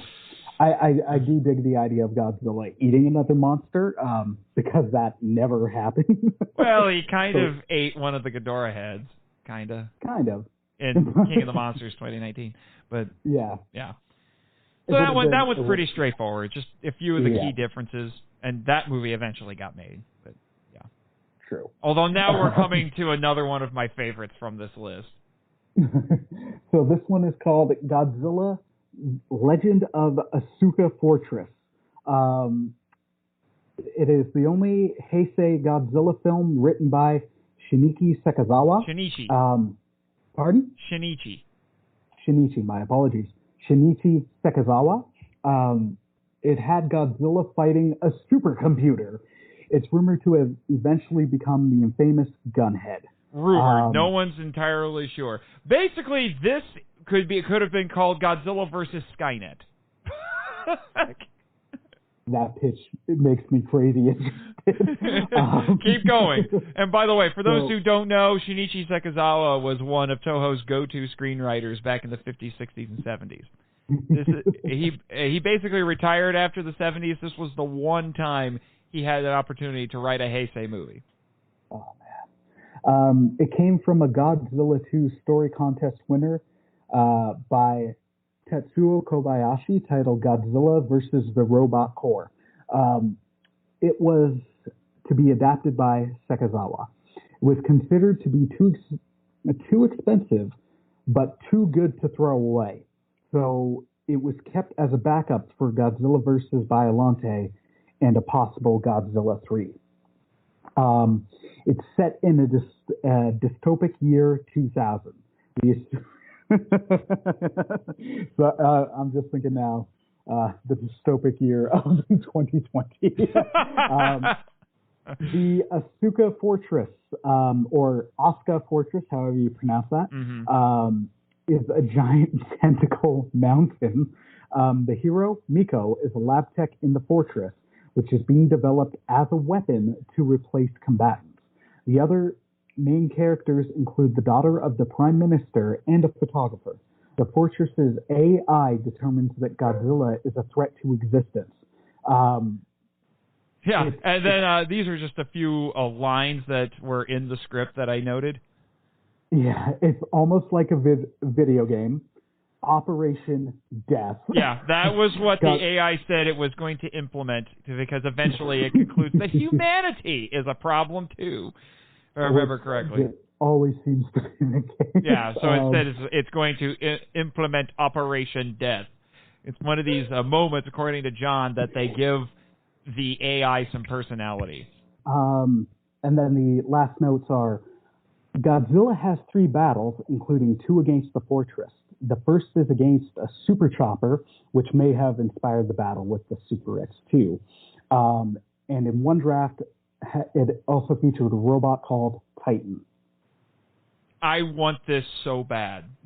Yeah, no, this I'm all for. This sounds amazing. I would seriously want, if this actually got written into a full-fledged script, I want to get my mitts on it, and I will make this an audio drama. I will make this thing exist myself if I have to. I will write this script. Honestly, the other thing that I have been lately very disappointed in is that, 1, there's not that many Godzilla games, and 2, there always just seem to be just generic fighting games. As I'm reading this, and it gets to the title of, it's almost like a video game, there, especially now, like, more so I'd say than any other time, video games have such story aspects that it's not just like point and shoot. Like, you could do almost a Resident Evil or an Assassin's Creed style game with this plot. Yeah. And that sounds like I would love to play this. Yeah, a video game would be interesting for this. Yeah. So maybe you could switch between playing as the lab tech and playing as Godzilla. Oh, yeah, yeah. Or, I recently played through a Resident Evil game. I wasn't that big of a fan. The game was fine, but I was just like, this isn't my kind of game. But, yeah, this would be crazy interesting. Yeah, and I can tell you from the other details that are in John's chapter on this that there's a lot of talk about the use of technology and machines because they're trying to use it to replace actual soldiers on the field. And the visuals that you could have gotten out of this would have been mind-blowing, I think. Yeah. It very much has a mid to late 80s Terminator cyberpunk sort of feel to it, just reading John's summary of it. Yeah, this one, out of any we've read on this list, outside of the pitch we created for Godzilla Resurrected, this is the one I'm like 1,000% on board with. Yes, like I said, I might just take the initiative and make it exist myself. Oh, wait, not Godzilla Resurrected, Godzilla King of the Monsters. Yes, the King of the Monsters, Godzilla Resurrected. Yeah. All right, so now we come to one that I think is a personal favorite of Jimmy's. Yes, I know, because you love the Mysterians. Because this one is called Godzilla vs. the Mysterians, and it's another attempt at an American Godzilla film. But you might be surprised who came up with this. This is a proposal from music video, you heard that right, music video director Mick Anger, I hope I said that right, that pitted Godzilla against the titular invaders from the 1957 classic. Have you seen the Mysterians yet? No. You should. It's a classic for a reason. And Jimmy loves it, so make Jimmy happy. Yeah. It came about while Anger was filming, again, how weird is this? Was filming 2 Whitney Houston concerts in Japan in 1989 and saw Godzilla vs. Biollante. Yes, Whitney Houston almost inspired a Godzilla film. But his employer got him a meeting with Koichi Kawakita, who was the special effects director for the 80s and 90s kaiju films from Toho, after he spent several weeks working on this project. So he was basically putting together a story treatment. Tonally, The treatment is like Gremlins with gore, horror, and dark comedy. The main character is a boy whose mother is a karate instructor, and his father is an entomologist. I can't. How do you say this? Entomologist? I hope I said that right. I hope I spelled that right. But that's just an interesting thing. Basically, a crazy specialized scientist, and his mother's a karate instructor. This kid is either in like an 80s monster movie starring a kid, or he's a superhero waiting to happen. I'm not sure. Oh yeah, definitely. Yeah. The Mysterians HQ is in the Grand Canyon, and they wear masks made of human flesh. And so I guess they do that instead of the helmets anymore, the motorcycle-looking helmets that I have little doubt inspired Super Sentai and Power Rangers. They also seem to have, it was like Star Trek, they had color-coded ranks because their leader is the only one who gets to wear orange. I miss being able to wear orange on the island. Yeah, and I voiced that to the board of directors on several occasions. Anyway, back to this. Godzilla is introduced on Monster Island. Oh, really? Playing rock volleyball with Anguirus.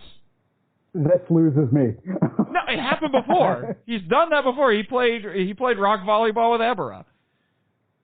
True. And it's still a popular pastime for the kaiju on the island. They have been observed numerous times, just picking up rocks and playing catch. It's just what they do. Rodan and a sea serpent watch. Godzilla is kidnapped by a saucer, and Rodan picks up Anguirus to give pursuit.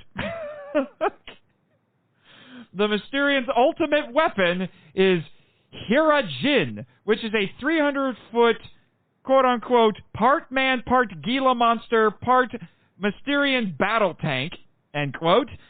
And Godzilla and Anguirus kill it by distracting it by throwing rocks back and forth and then throw it at his head. And I put a little note on here that reminded me of that episode of Batman the Animated Series. Almost got him where they asked Killer Croc, well, okay, so how did you almost get Batman? I threw a rock at him. The treatment was translated into Japanese and shown to Kawakita, who liked it, but Tanaka wouldn't allow a foreigner to write a Godzilla film. Plus, he didn't want to use Showa continuity and thought it was, quote-unquote, too American. So, when you add in the Showa aspect to it, I'm like, this is much more in line with it. And why I said that it loses me when it's playing rock volleyball is that is such a stark contrast to everything else that's going on. I don't know. It sounds pretty insane. I mean, and it's foreshadowing the fact that Rodan and Anguirus are like, hey, let's throw a rock at the robot. And then they're like, headshot. I mean...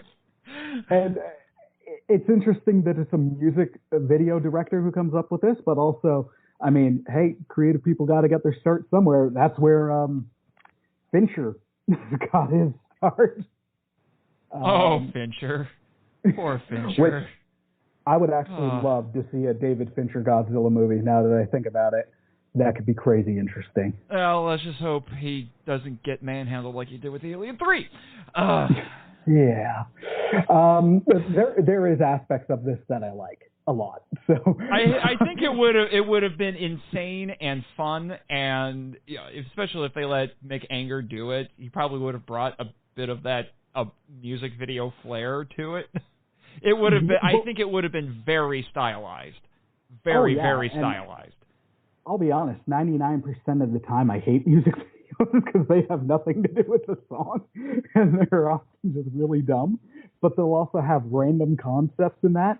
So as you read through this, you're like, yeah, this works. This is a music video.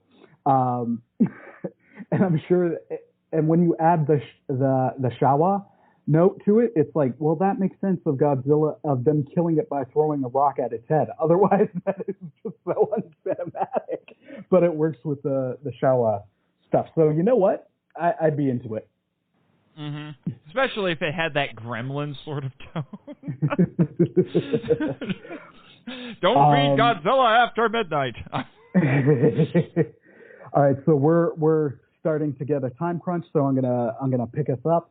The next one is called Micro Super Battle: Godzilla versus Gigamoth and Godzilla's Counterattack. So these are two drafts of a movie that had a lot of similar ideas. It just had two different titles attached to it. And here's where we start getting into ya boy, Batra. Yes, my boy. So it came about because Toho wanted to remake King Kong versus Godzilla for the 60th anniversary. They couldn't their get the 60th rights. Anniversary. Mm-hmm. Yeah, their 60th anniversary. They couldn't get the rights, so that didn't go far. They then tried to use Mechani Kong, but they technically didn't own the rights to that character either, so that couldn't move forward. Yes, Jimmy, it didn't stop you. You rebuilt that robot punk. Copyright does not apply to Jimmy. Jimmy is beyond copyright. Jimmy is beyond copyright. So it's a concept that would have featured a fantastic voyage style where miniature humans in a submarine are injected into Godzilla. One of them was Miki Segusa. It also included Gigamoth, a dragonfly-like monster Godzilla would fight in Las Vegas. It was spawned by radiation from the construction of Mechani Kong. They need to stop his heart from going critical. Stop Godzilla's heart from going critical. That's why they're being injected into him. Right. The funny thing is there's actually a Gamera movie kind of like this. And they've now planted a seed for something that they are going to use in Godzilla versus Destroya. Just not by going into him. No magic school bus Godzilla. So another draft was set in Japan, dropped Gigamoth, and featured terrorists injecting Godzilla with devices to make him go critical. Which I admit, that's actually kind of an interesting concept, terrorists trying to weaponize a kaiju, but not in how you would expect. Not in we're going to mind control it and make it destroy stuff. No, we're going to turn it into a living bomb. Yeah, I like that a lot, actually. That's a really cool idea.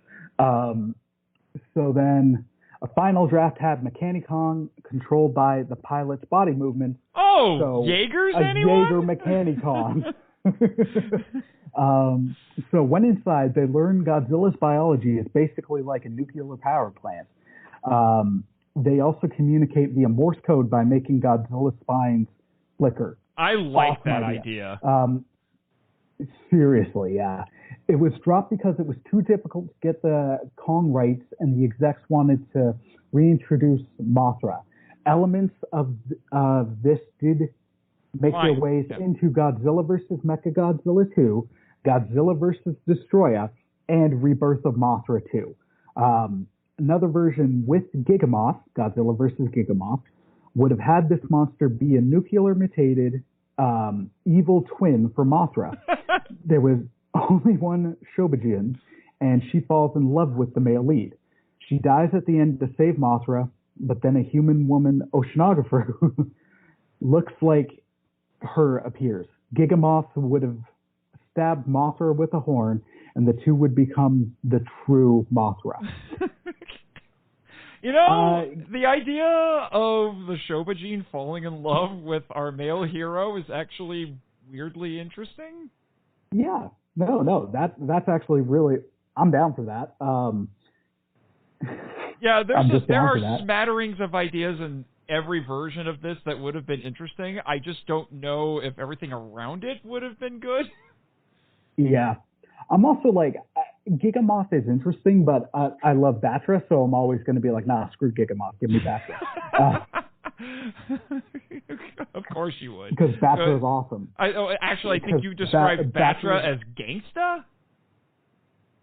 Batra is gangster, man. Like, Batra, if you need an anti-hero kaiju, Batra is your one to go to. Because Batra is, like Mothra, about saving the world, but Batra would smack humanity back in a second because he's like, y'all are stupid. And I like that aspect to it. Like, I like that he's not inherently evil, but he's also like not inherently good. I dig Batra a lot. So you prefer your kaiju with anti-hero flavors. Got it. I like them. They're rare. Like, they're really rare. Because you wouldn't even say, like, Godzilla from the Heisei era is an anti-hero. Like, he's still more of a force of nature. Like, he doesn't go out of his way to destroy humanity, but he doesn't go out of his way to avoid collateral damage and save people either. It's just, hey, these things show up on my turf and I'm going to take them out. Yep. And it just happens to benefit people. Yeah, basically. Whereas Batra, it's, I'm about saving the world, but I hate humans because of all the stupid stuff they do. Yeah. Where, Batra's kind of an anti-hero, and I like it. Yeah. All right, sorry. We've got a little now bit on of to time. the next one. The next one's a big one. This is a very popular one and a very well-known one. This is Jean de Bont's Godzilla from 1994. Yeah. This was the original version of what eventually became Godzilla 98. It was floated around throughout the 90s. Pitches were made by, no kidding, Tim Burton and Clive Barker. You imagine Tim Burton or Clive Barker directing a Godzilla movie? Oh my gosh. I don't know if I'd want a Tim Burton Godzilla movie, but a Tim Burton kaiju film, like where he creates it from the ground up, I'd be a little more interested in. Hi, Luna. She's in protect mode. Yeah, anyway, so Ted Elliott and Terry Rossio of Pirates of the Caribbean fame were chosen. They took a Moby Dick approach, albeit with a woman in the role. Her name, and that character's name was Dr. Jill Llewellyn, who wants to avenge her husband's death against Godzilla. There's also a benevolent alien who possesses a character. Because what a Godzilla movie needs is disembodied aliens. Oh, absolutely. So Godzilla, who is a bioengineered life form, is found frozen in the Arctic. The Griffin is a doomsday beast created when several animals are mutated together by a crashed alien probe. There's a scene in San Francisco, again, and the Golden Gate Bridge. The climax is in New York and even involves Godzilla using his reflection in the Twin Towers to distract the Griffin. If this got made, that wouldn't age well. That would have, it's awkward enough that the end of King Kong 76 is on the World Trade Center. Yep. Many big-name directors were considered, but it ultimately went to Jean de Bont, who was just fresh off the success of Speed, and he was a huge Godzilla fan. However, they couldn't agree on a budget after Sony shouldered a loss on the movie called Geronimo, an American Legend. Don McPherson, who did rewrites on Alien 3, we're going back to Alien, it comes full circle, was brought in to make the script less expensive. Even David Fincher was considered to direct. Oh my gosh, it's like we knew it was coming. It's darker, more noir-like, and akin to the X-Files. I think that's the script I've read. Okay. It had a very different story and would have had special effects by Stan Winston. That is probably the most exciting part of this whole thing. Because Stan Winston was basically the Ray Harryhausen of the 80s and 90s. And you can look up, you can find pictures of what his model of Godzilla would look like. Friggin' wonderful. Yeah. Now, the funny thing is the Griffin at one point was going to be Ghidorah. But I'm guessing it was a case of Toho wasn't giving them the rights to Ghidorah, but they gave him Godzilla. Yeah. Elliott and Rossio were given credit in the 1998 film because minor elements of their script were used, But they weren't proud of that. Yeah. They basically disavow it. Now, the funny thing is, this does exist in one form. It was made into a fan comic a few years ago, which I have still yet to read. I think I've read it. I'm not sure. Yeah. So this is, like I said, this is a very popular one because of things like Stan Winston being involved and the idea of the director of Speed working on this. You know, there's a lot of interesting things. I think it would have been preferable to Godzilla 98, to say the least. Well, so far, out of any of the American Godzilla movies that we've had on this list, and the one we eventually got was 98, this is the best. This is the best one. And this is one I'd love to see at an animated adaptation. Mm-hmm. Yeah. All right, but now we go back to some Japanese madness. Yep. So we are at Godzilla versus Ghost Godzilla. So in this one, the Heisei Godzilla would have battled the ghost of the original 1954 Godzilla. Ghost Godzilla had a long list of powers, including teleportation and levitation. But chief among them was possessing Godzilla Jr. to acquire a new body. It was limited to where it walked before being killed by the oxygen destroyer. At one point, it is confirmed to Mariah. Pardon? Confined. Right, I just can't read. Confined to Mira and put on display and shown on TV. Miki is in it, but one new character would have been the son of Ogata and Emiko from 1954. He invents a neo-oxygen destroyer that can destroy both body and soul. In the end, sounds insane. I know. In the end, Ghost Godzilla leaves Junior's body. Godzilla mourns before being killed with the neo-oxygen destroyer. Ghost Godzilla returns in a crystal form. Miki resurrects Junior with stolen plutonium, and Junior defeats Ghost Godzilla. It was turned down because the studio didn't want to keep making films where Godzilla fights a different incarnation of himself. And it led to Godzilla versus Destroyer. It's just, there are some things in this that just sound absolutely insane. This sounds like it would have been a very busy movie.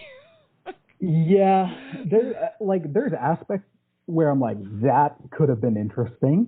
But then, like, the idea of Godzilla having to reluctantly face off against the possessed Junior color me interested. But then there's other aspects of it where it's like soul body hopping, a crystal form Godzilla. Yeah, because we already had that. Exactly, where it's just like, okay, yeah, no. And Mickey stealing plutonium. Yeah, where it's just like, you had me in the first half, and then you kind of lost me. So this is one where it's like, if you could have a refined version where they pick more of a lane, then I'd be interested in seeing this in some form, like be it a comic or a show. But where it's everything, I'm like, I don't think this would work. It's way too busy. Yeah, I think you need to scale back on some of the things in this. Yeah, and there's interesting stuff that they did incorporate into Godzilla versus Destroyer, which is definitely the much better idea than this. Yeah, yeah. All right, but after this, this next one's actually pretty quick, and because it would have been a Godzilla versus Bagan. Oh, Bagan. And then these are just the ones that Bagan showed up in a Godzilla film. They tried to put Bagan in an unmade Mothra movie and several other places. Yeah. So it was just ridiculous. A project that would have pitted Godzilla against the infamous Bagan as the final Godzilla film in the Heisei series. It went through several iterations that swapped Bagan for Varan and added Mothra, Rodan, and the Gotengo at points. Yes, I know you love that thing. You took it for a joyride once. I've heard that story a couple of times. Both Varan and Bagan would have been harbingers of the apocalypse. Naturally. In the end, it seems to be a little more than a rumor because no one really has a whole lot about that one. Right. It's like somebody just pitched the idea in a creative meeting, and then they considered it for about 30 seconds and then moved on. Well, yeah, just because everything about Godzilla versus Destroya screams finality, with the exception of the ending shot with Junior, but that was also like set up to be like, and now we're leaving it to the next chapter is from the Americans. And yeah, I think this was one of the things that eventually became Godzilla versus Destroya. I think that's the issue. Yeah. So next up we have Godzilla 2, which I'm on the record of saying I am much more on board with this than I am the first Godzilla, the first American Godzilla. And the only reason, and I've actually seen a video panel with where the screenwriter was interviewed, and he actually was pretty proud of that script, and he was sad that it never got made. Well, a lot of it has to do with they adjusted it, but then also because you had Zilla, you knew going in what to expect, like with the monster. And then they started adding bits from proper Godzilla. So I dig that aspect. So this was intended to be a sequel to Godzilla 1998. It was written by Tab Murphy, Last of the Dogmen, Atlantis, The Lost Empire, and Tarzan fame. Nick Totopoulos, along with Roshan Hicks, who would have pursued the one surviving baby Godzilla to Australia, where the monster establishes a new nest. Godzilla Jr. and the Runt would fight a giant insect named the Queen Bee. That's not what it says, but that's probably how it would have gotten marketed to the kids when they made the toys. Listener, you can figure out what Queen Bee means. I will admit, it would have been kind of funny to hear it called that for the whole movie. Well, it's also just, as soon as I read that, I'm like, this is Alien, man. Like, get away from her, you... So it gives Godzilla a nuclear ray and has you forgot one part. You forgot one note. Sorry, yes. Audrey is absent because Nick is essentially kidnapped from his wedding at the beginning, which I'm for because Audrey was nobody likes that character and that actress. Yeah. There's a reason why the Honest Trailers video nicknamed her career killer. And I also loved that Honest trailer just going in hard. Epic voice guy just Jay Leno chicken. Man, I hate this movie. Yeah, I've met him, by the way. Oh, nice. So it gives Godzilla a nuclear ray, so like his atomic breath, and it has a monster island. Oh, really? And then Monster Island in this is a bit different. Yeah, it's more like Jules Verne's Mysterious Island. Mm-hmm. And the Runt is the one because the Godzilla Jr. makes a new nest. It gets attacked at one point, and only one of the babies survives, and it's the Runt. Yeah. And it's been listener, I'd highly recommend. You can find videos on YouTube that go through the script of this, and this is one where I'm like, give me a fan comic or an animated show of it. Actually, you already got the animated show. Right. A lot of aspects of this were incorporated into Godzilla, the animated series. So it was either deemed too expensive or Sony didn't make it because of the bad reception to the first one. No one knows. At points, also, Sony was kicking around an idea of just rebooting Godzilla with no connection to this, but eventually the rights expired, went back to Toho, so America no longer had the rights to make any Godzilla. Toho still had the rights to make Godzilla. Yeah, for a while. So yeah. I would have, I would have been totally fine if this actually got made. I think it actually would have been liked a whole lot more than the first movie, and it might have actually made people warm up to that first one a bit more. Well, it would have retroactively made it better, I think, and then also because of Junior in this was much more Godzilla-like in terms of abilities, like nigh immortal again, and the atomic breath. Like, it enhances some of the new design aspects or characteristics of Zilla from '98, but then incorporates stuff that people love from Big G. And then also because you knew what you were getting to a degree from the 1998 movie, that makes it a lot easier to digest. Yeah. And then the next one, only got a few notes on this one. It's called Godzilla vs. M, which is not the official title. It's just what has been attached to it. This was Shusuke Kaneko's first proposal for a Godzilla film. So this is the guy who did, I'll do the whole title, Godzilla Mothra and King Ghidorah, giant monsters all out attack.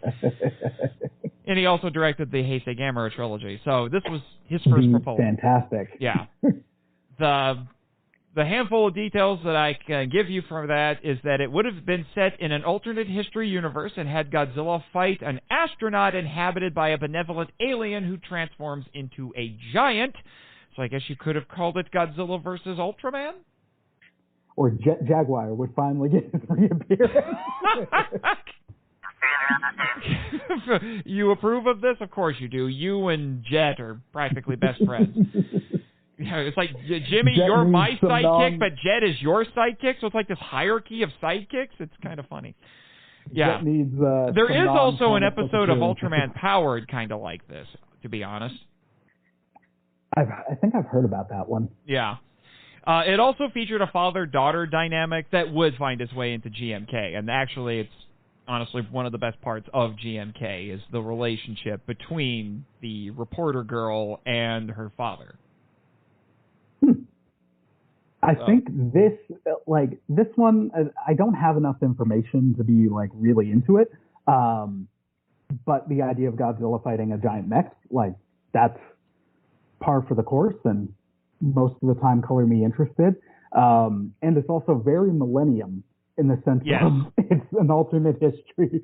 Nothing else except for the original has any continuity. Yeah, the alternate history part did make its way into GMK as well, because the Japan in that has different laws related to the military compared to reality.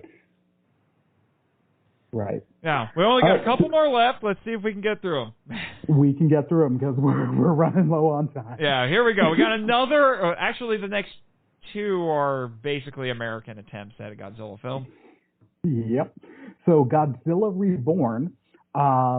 This was intended to be a sequel to the dubbed version of Godzilla 2000. Which I'm going to say right now is already kind of a weird concept. So it's basically saying that the dubbed version exists and it's a little pocket universe. Well, the thing is, Toho also is on the record as saying, like, the dubbed version of Godzilla 2000 is the better movie. So it's the rare time that the American version of a Japanese Godzilla movie is actually better. Well, that's because it lets all of us know that there's a little bit of Godzilla in all of us. So it was to be made for $20 million and have Toho special effects text.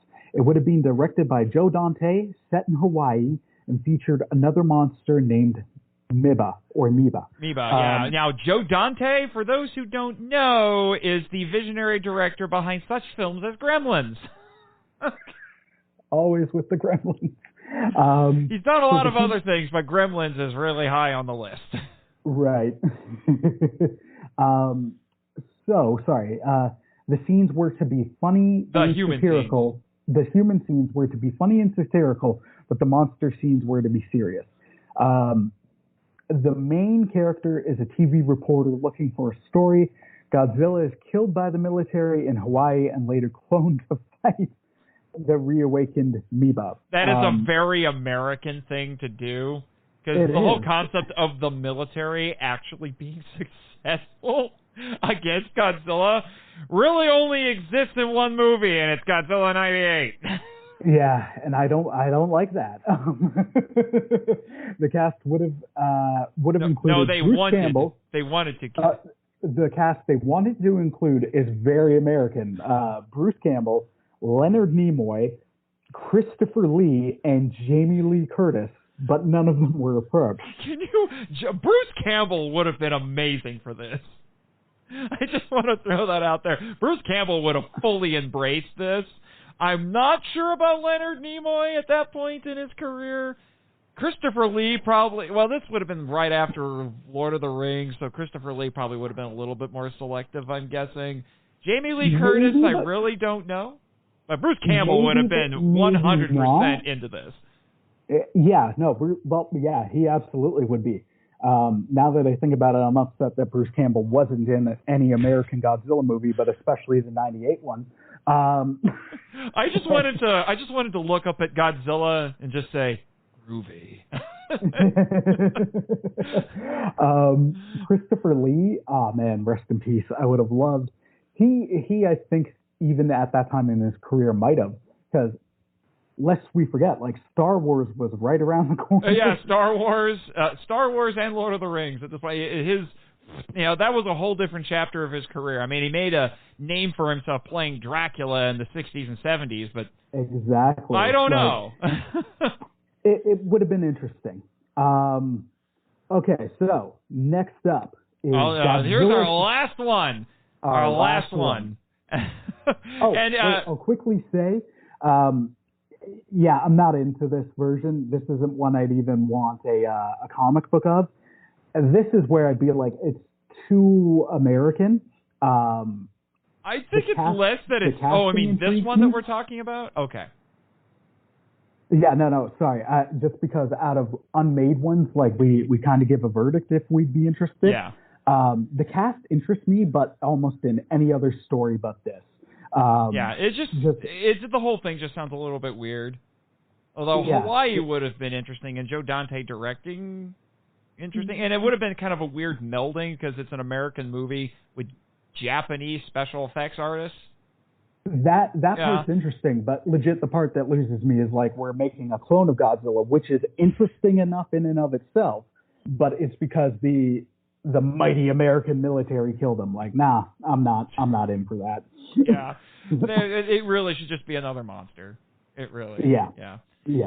But no. Now we get to our last one. Sorry, jumped ahead there a little bit. So I had yet another theme for today's episode, 3D. Yep. Godzilla 3D to the max. Which sounds about it. It's not a 90s movie, but it sounds about as 90s as you can get. Yeah, seriously. This was a proposed 40-minute 3D film from Yoshimitsu Banno, director of Godzilla vs. Hedorah, and his own studio, Advanced Audiovisual Productions. So he's like, I'm going to make a Godzilla movie. If I have to make it myself, I'll make it myself. It would have featured a Hedorah-like monster named Deathla. He is so fixated with Hedorah. It's like he makes his one Godzilla movie, and he can't let it go. It included forms like Mushroom Deathla and Locust Deathla. Godzilla would once again be the defender of the environment and able to fly. I'll just say, it's almost like the attitude of like, why do I need to, if it ain't broke, don't fix it. Hedorah was perfect. Like, I don't need to change. I'm just going to go back to that well because Hedorah's perfect. Apparently. It would be filmed from the perspective of news cameras and the human characters a la Cloverfield. Huh. Which would have been interesting. Yeah. It had many callbacks to Godzilla vs. Hedorah, naturally. Godzilla and Deathla would have flown, yes, all over the world and battled in various locations, including Disney World and the 9/11 Memorial. Maybe not that part. Okay. It ends with Godzilla returning to his cave behind a waterfall and winking at the audience. All right, you lose that part. It was later. Have you seen Zone Fighter? It was later changed to Las Vegas in another draft. Probably because they didn't want to deal with the potential controversy of the 9/11 memorial. Yeah. It was to be 40 minutes long and be budgeted at $9 million. It was to be made in conjunction with White Cat Productions. A later draft would have had two brothers and a sister whose father died in the 9/11 attacks. Godzilla attacking Deathla with his... and Godzilla... let me start that over. Cut this out. And Godzilla would have attacked Deathla with his quote-unquote Ultra Spin Tail Punch. The heck is that? Pokemon? It sounds like a Pokemon attack. I'm picturing like something the Power Rangers yell in the Megazord. Ultra Spin Tail Punch! Except that would be Power Rangers Megaforce. Yeah. Yeah. The less said, the better.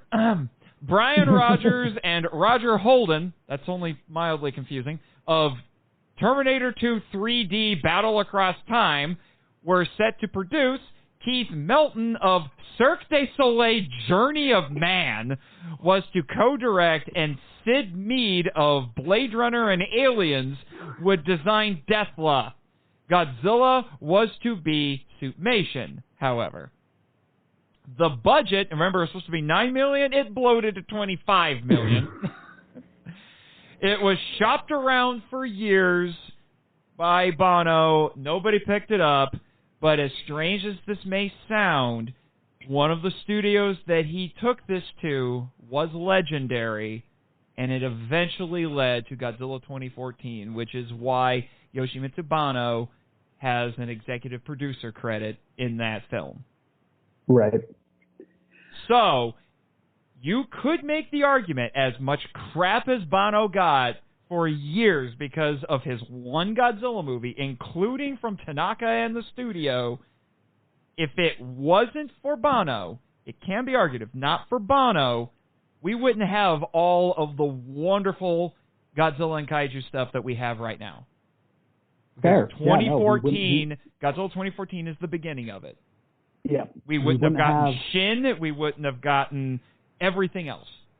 If not for Banno trying to shop this movie around for years and eventually getting to Legendary. So yeah, the movie he wanted to make didn't get made, but it was the germ of the idea that eventually blossomed into what we have now. For as much crap as he got, he was always a friend of the franchise. Yeah. So, I don't want this as a movie, but if you were to make this, like as we're going through this pitch, this screams to me a theme park ride. It does sound like a theme park ride. Theme park ride. And I think this could work as that. Because then you can have, like, the ride aspect allows you to switch POV to the flying as Godzilla. It allows you to then, in certain parts, like have the interaction like the old Kong rides or Jurassic Park rides. Like, this to me screams. Or maybe you could be flying around in like a Super X sort of a thing, and you're always following Godzilla and Deathla around, and then maybe sometimes you fly a little too close because why would you fly that close? But they do it all the time in the movies, and then you get smacked around. So then then the ride can shake you around while the vehicle rights itself and things like that. Exactly. Yeah. Like I don't think this. To me, this is way too busy and nuts as a movie. To be a movie, it's just, it's crazy. But if you were like a Godzilla theme ride, this would be it, and it would be awesome. Mm-hmm. That's a good idea, Jimmy.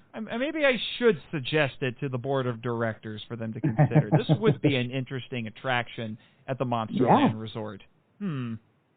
I'd actually love if theme park revisited. And it would be a nice little tribute to Bono. I think that would be very nice. It would be. And honestly, out of any other pitch, this is the only one where I'm like, this works as a ride. Mm-hmm. And rides are iffy things, but like Terminator 3D, of course, Terminator 2 3D Battle Across Time, I never got the chance to ride that. But that was a very story-driven ride. Like, it has a lot of love within the Terminator fandom. And the Jurassic Park ride does as well, and the Kong one did to a degree.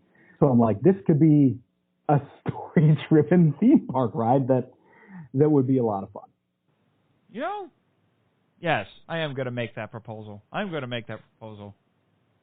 I mean, come on. They may be Orwellian overlords, but from near as I can tell, they like money. Well, this would make money. That's a business's prerogative. At the end of the day, as much as we fans want artistic integrity, at the end they'll be like, look, this has to make money. Yeah, well, when you're talking about a ride, it's a little different than an actual movie. Yeah. All right, well, listener, we did it. We got through. It only took us 2 episodes, but we did it. 2 episodes and almost 4 hours to get through it, but we did it. And I'm sure the thing is, there'll be more. Eventually, there will be more unmade Godzilla movies, because this is a franchise that I think is ripe for it, given the long-lasting history it has, and will continue to have.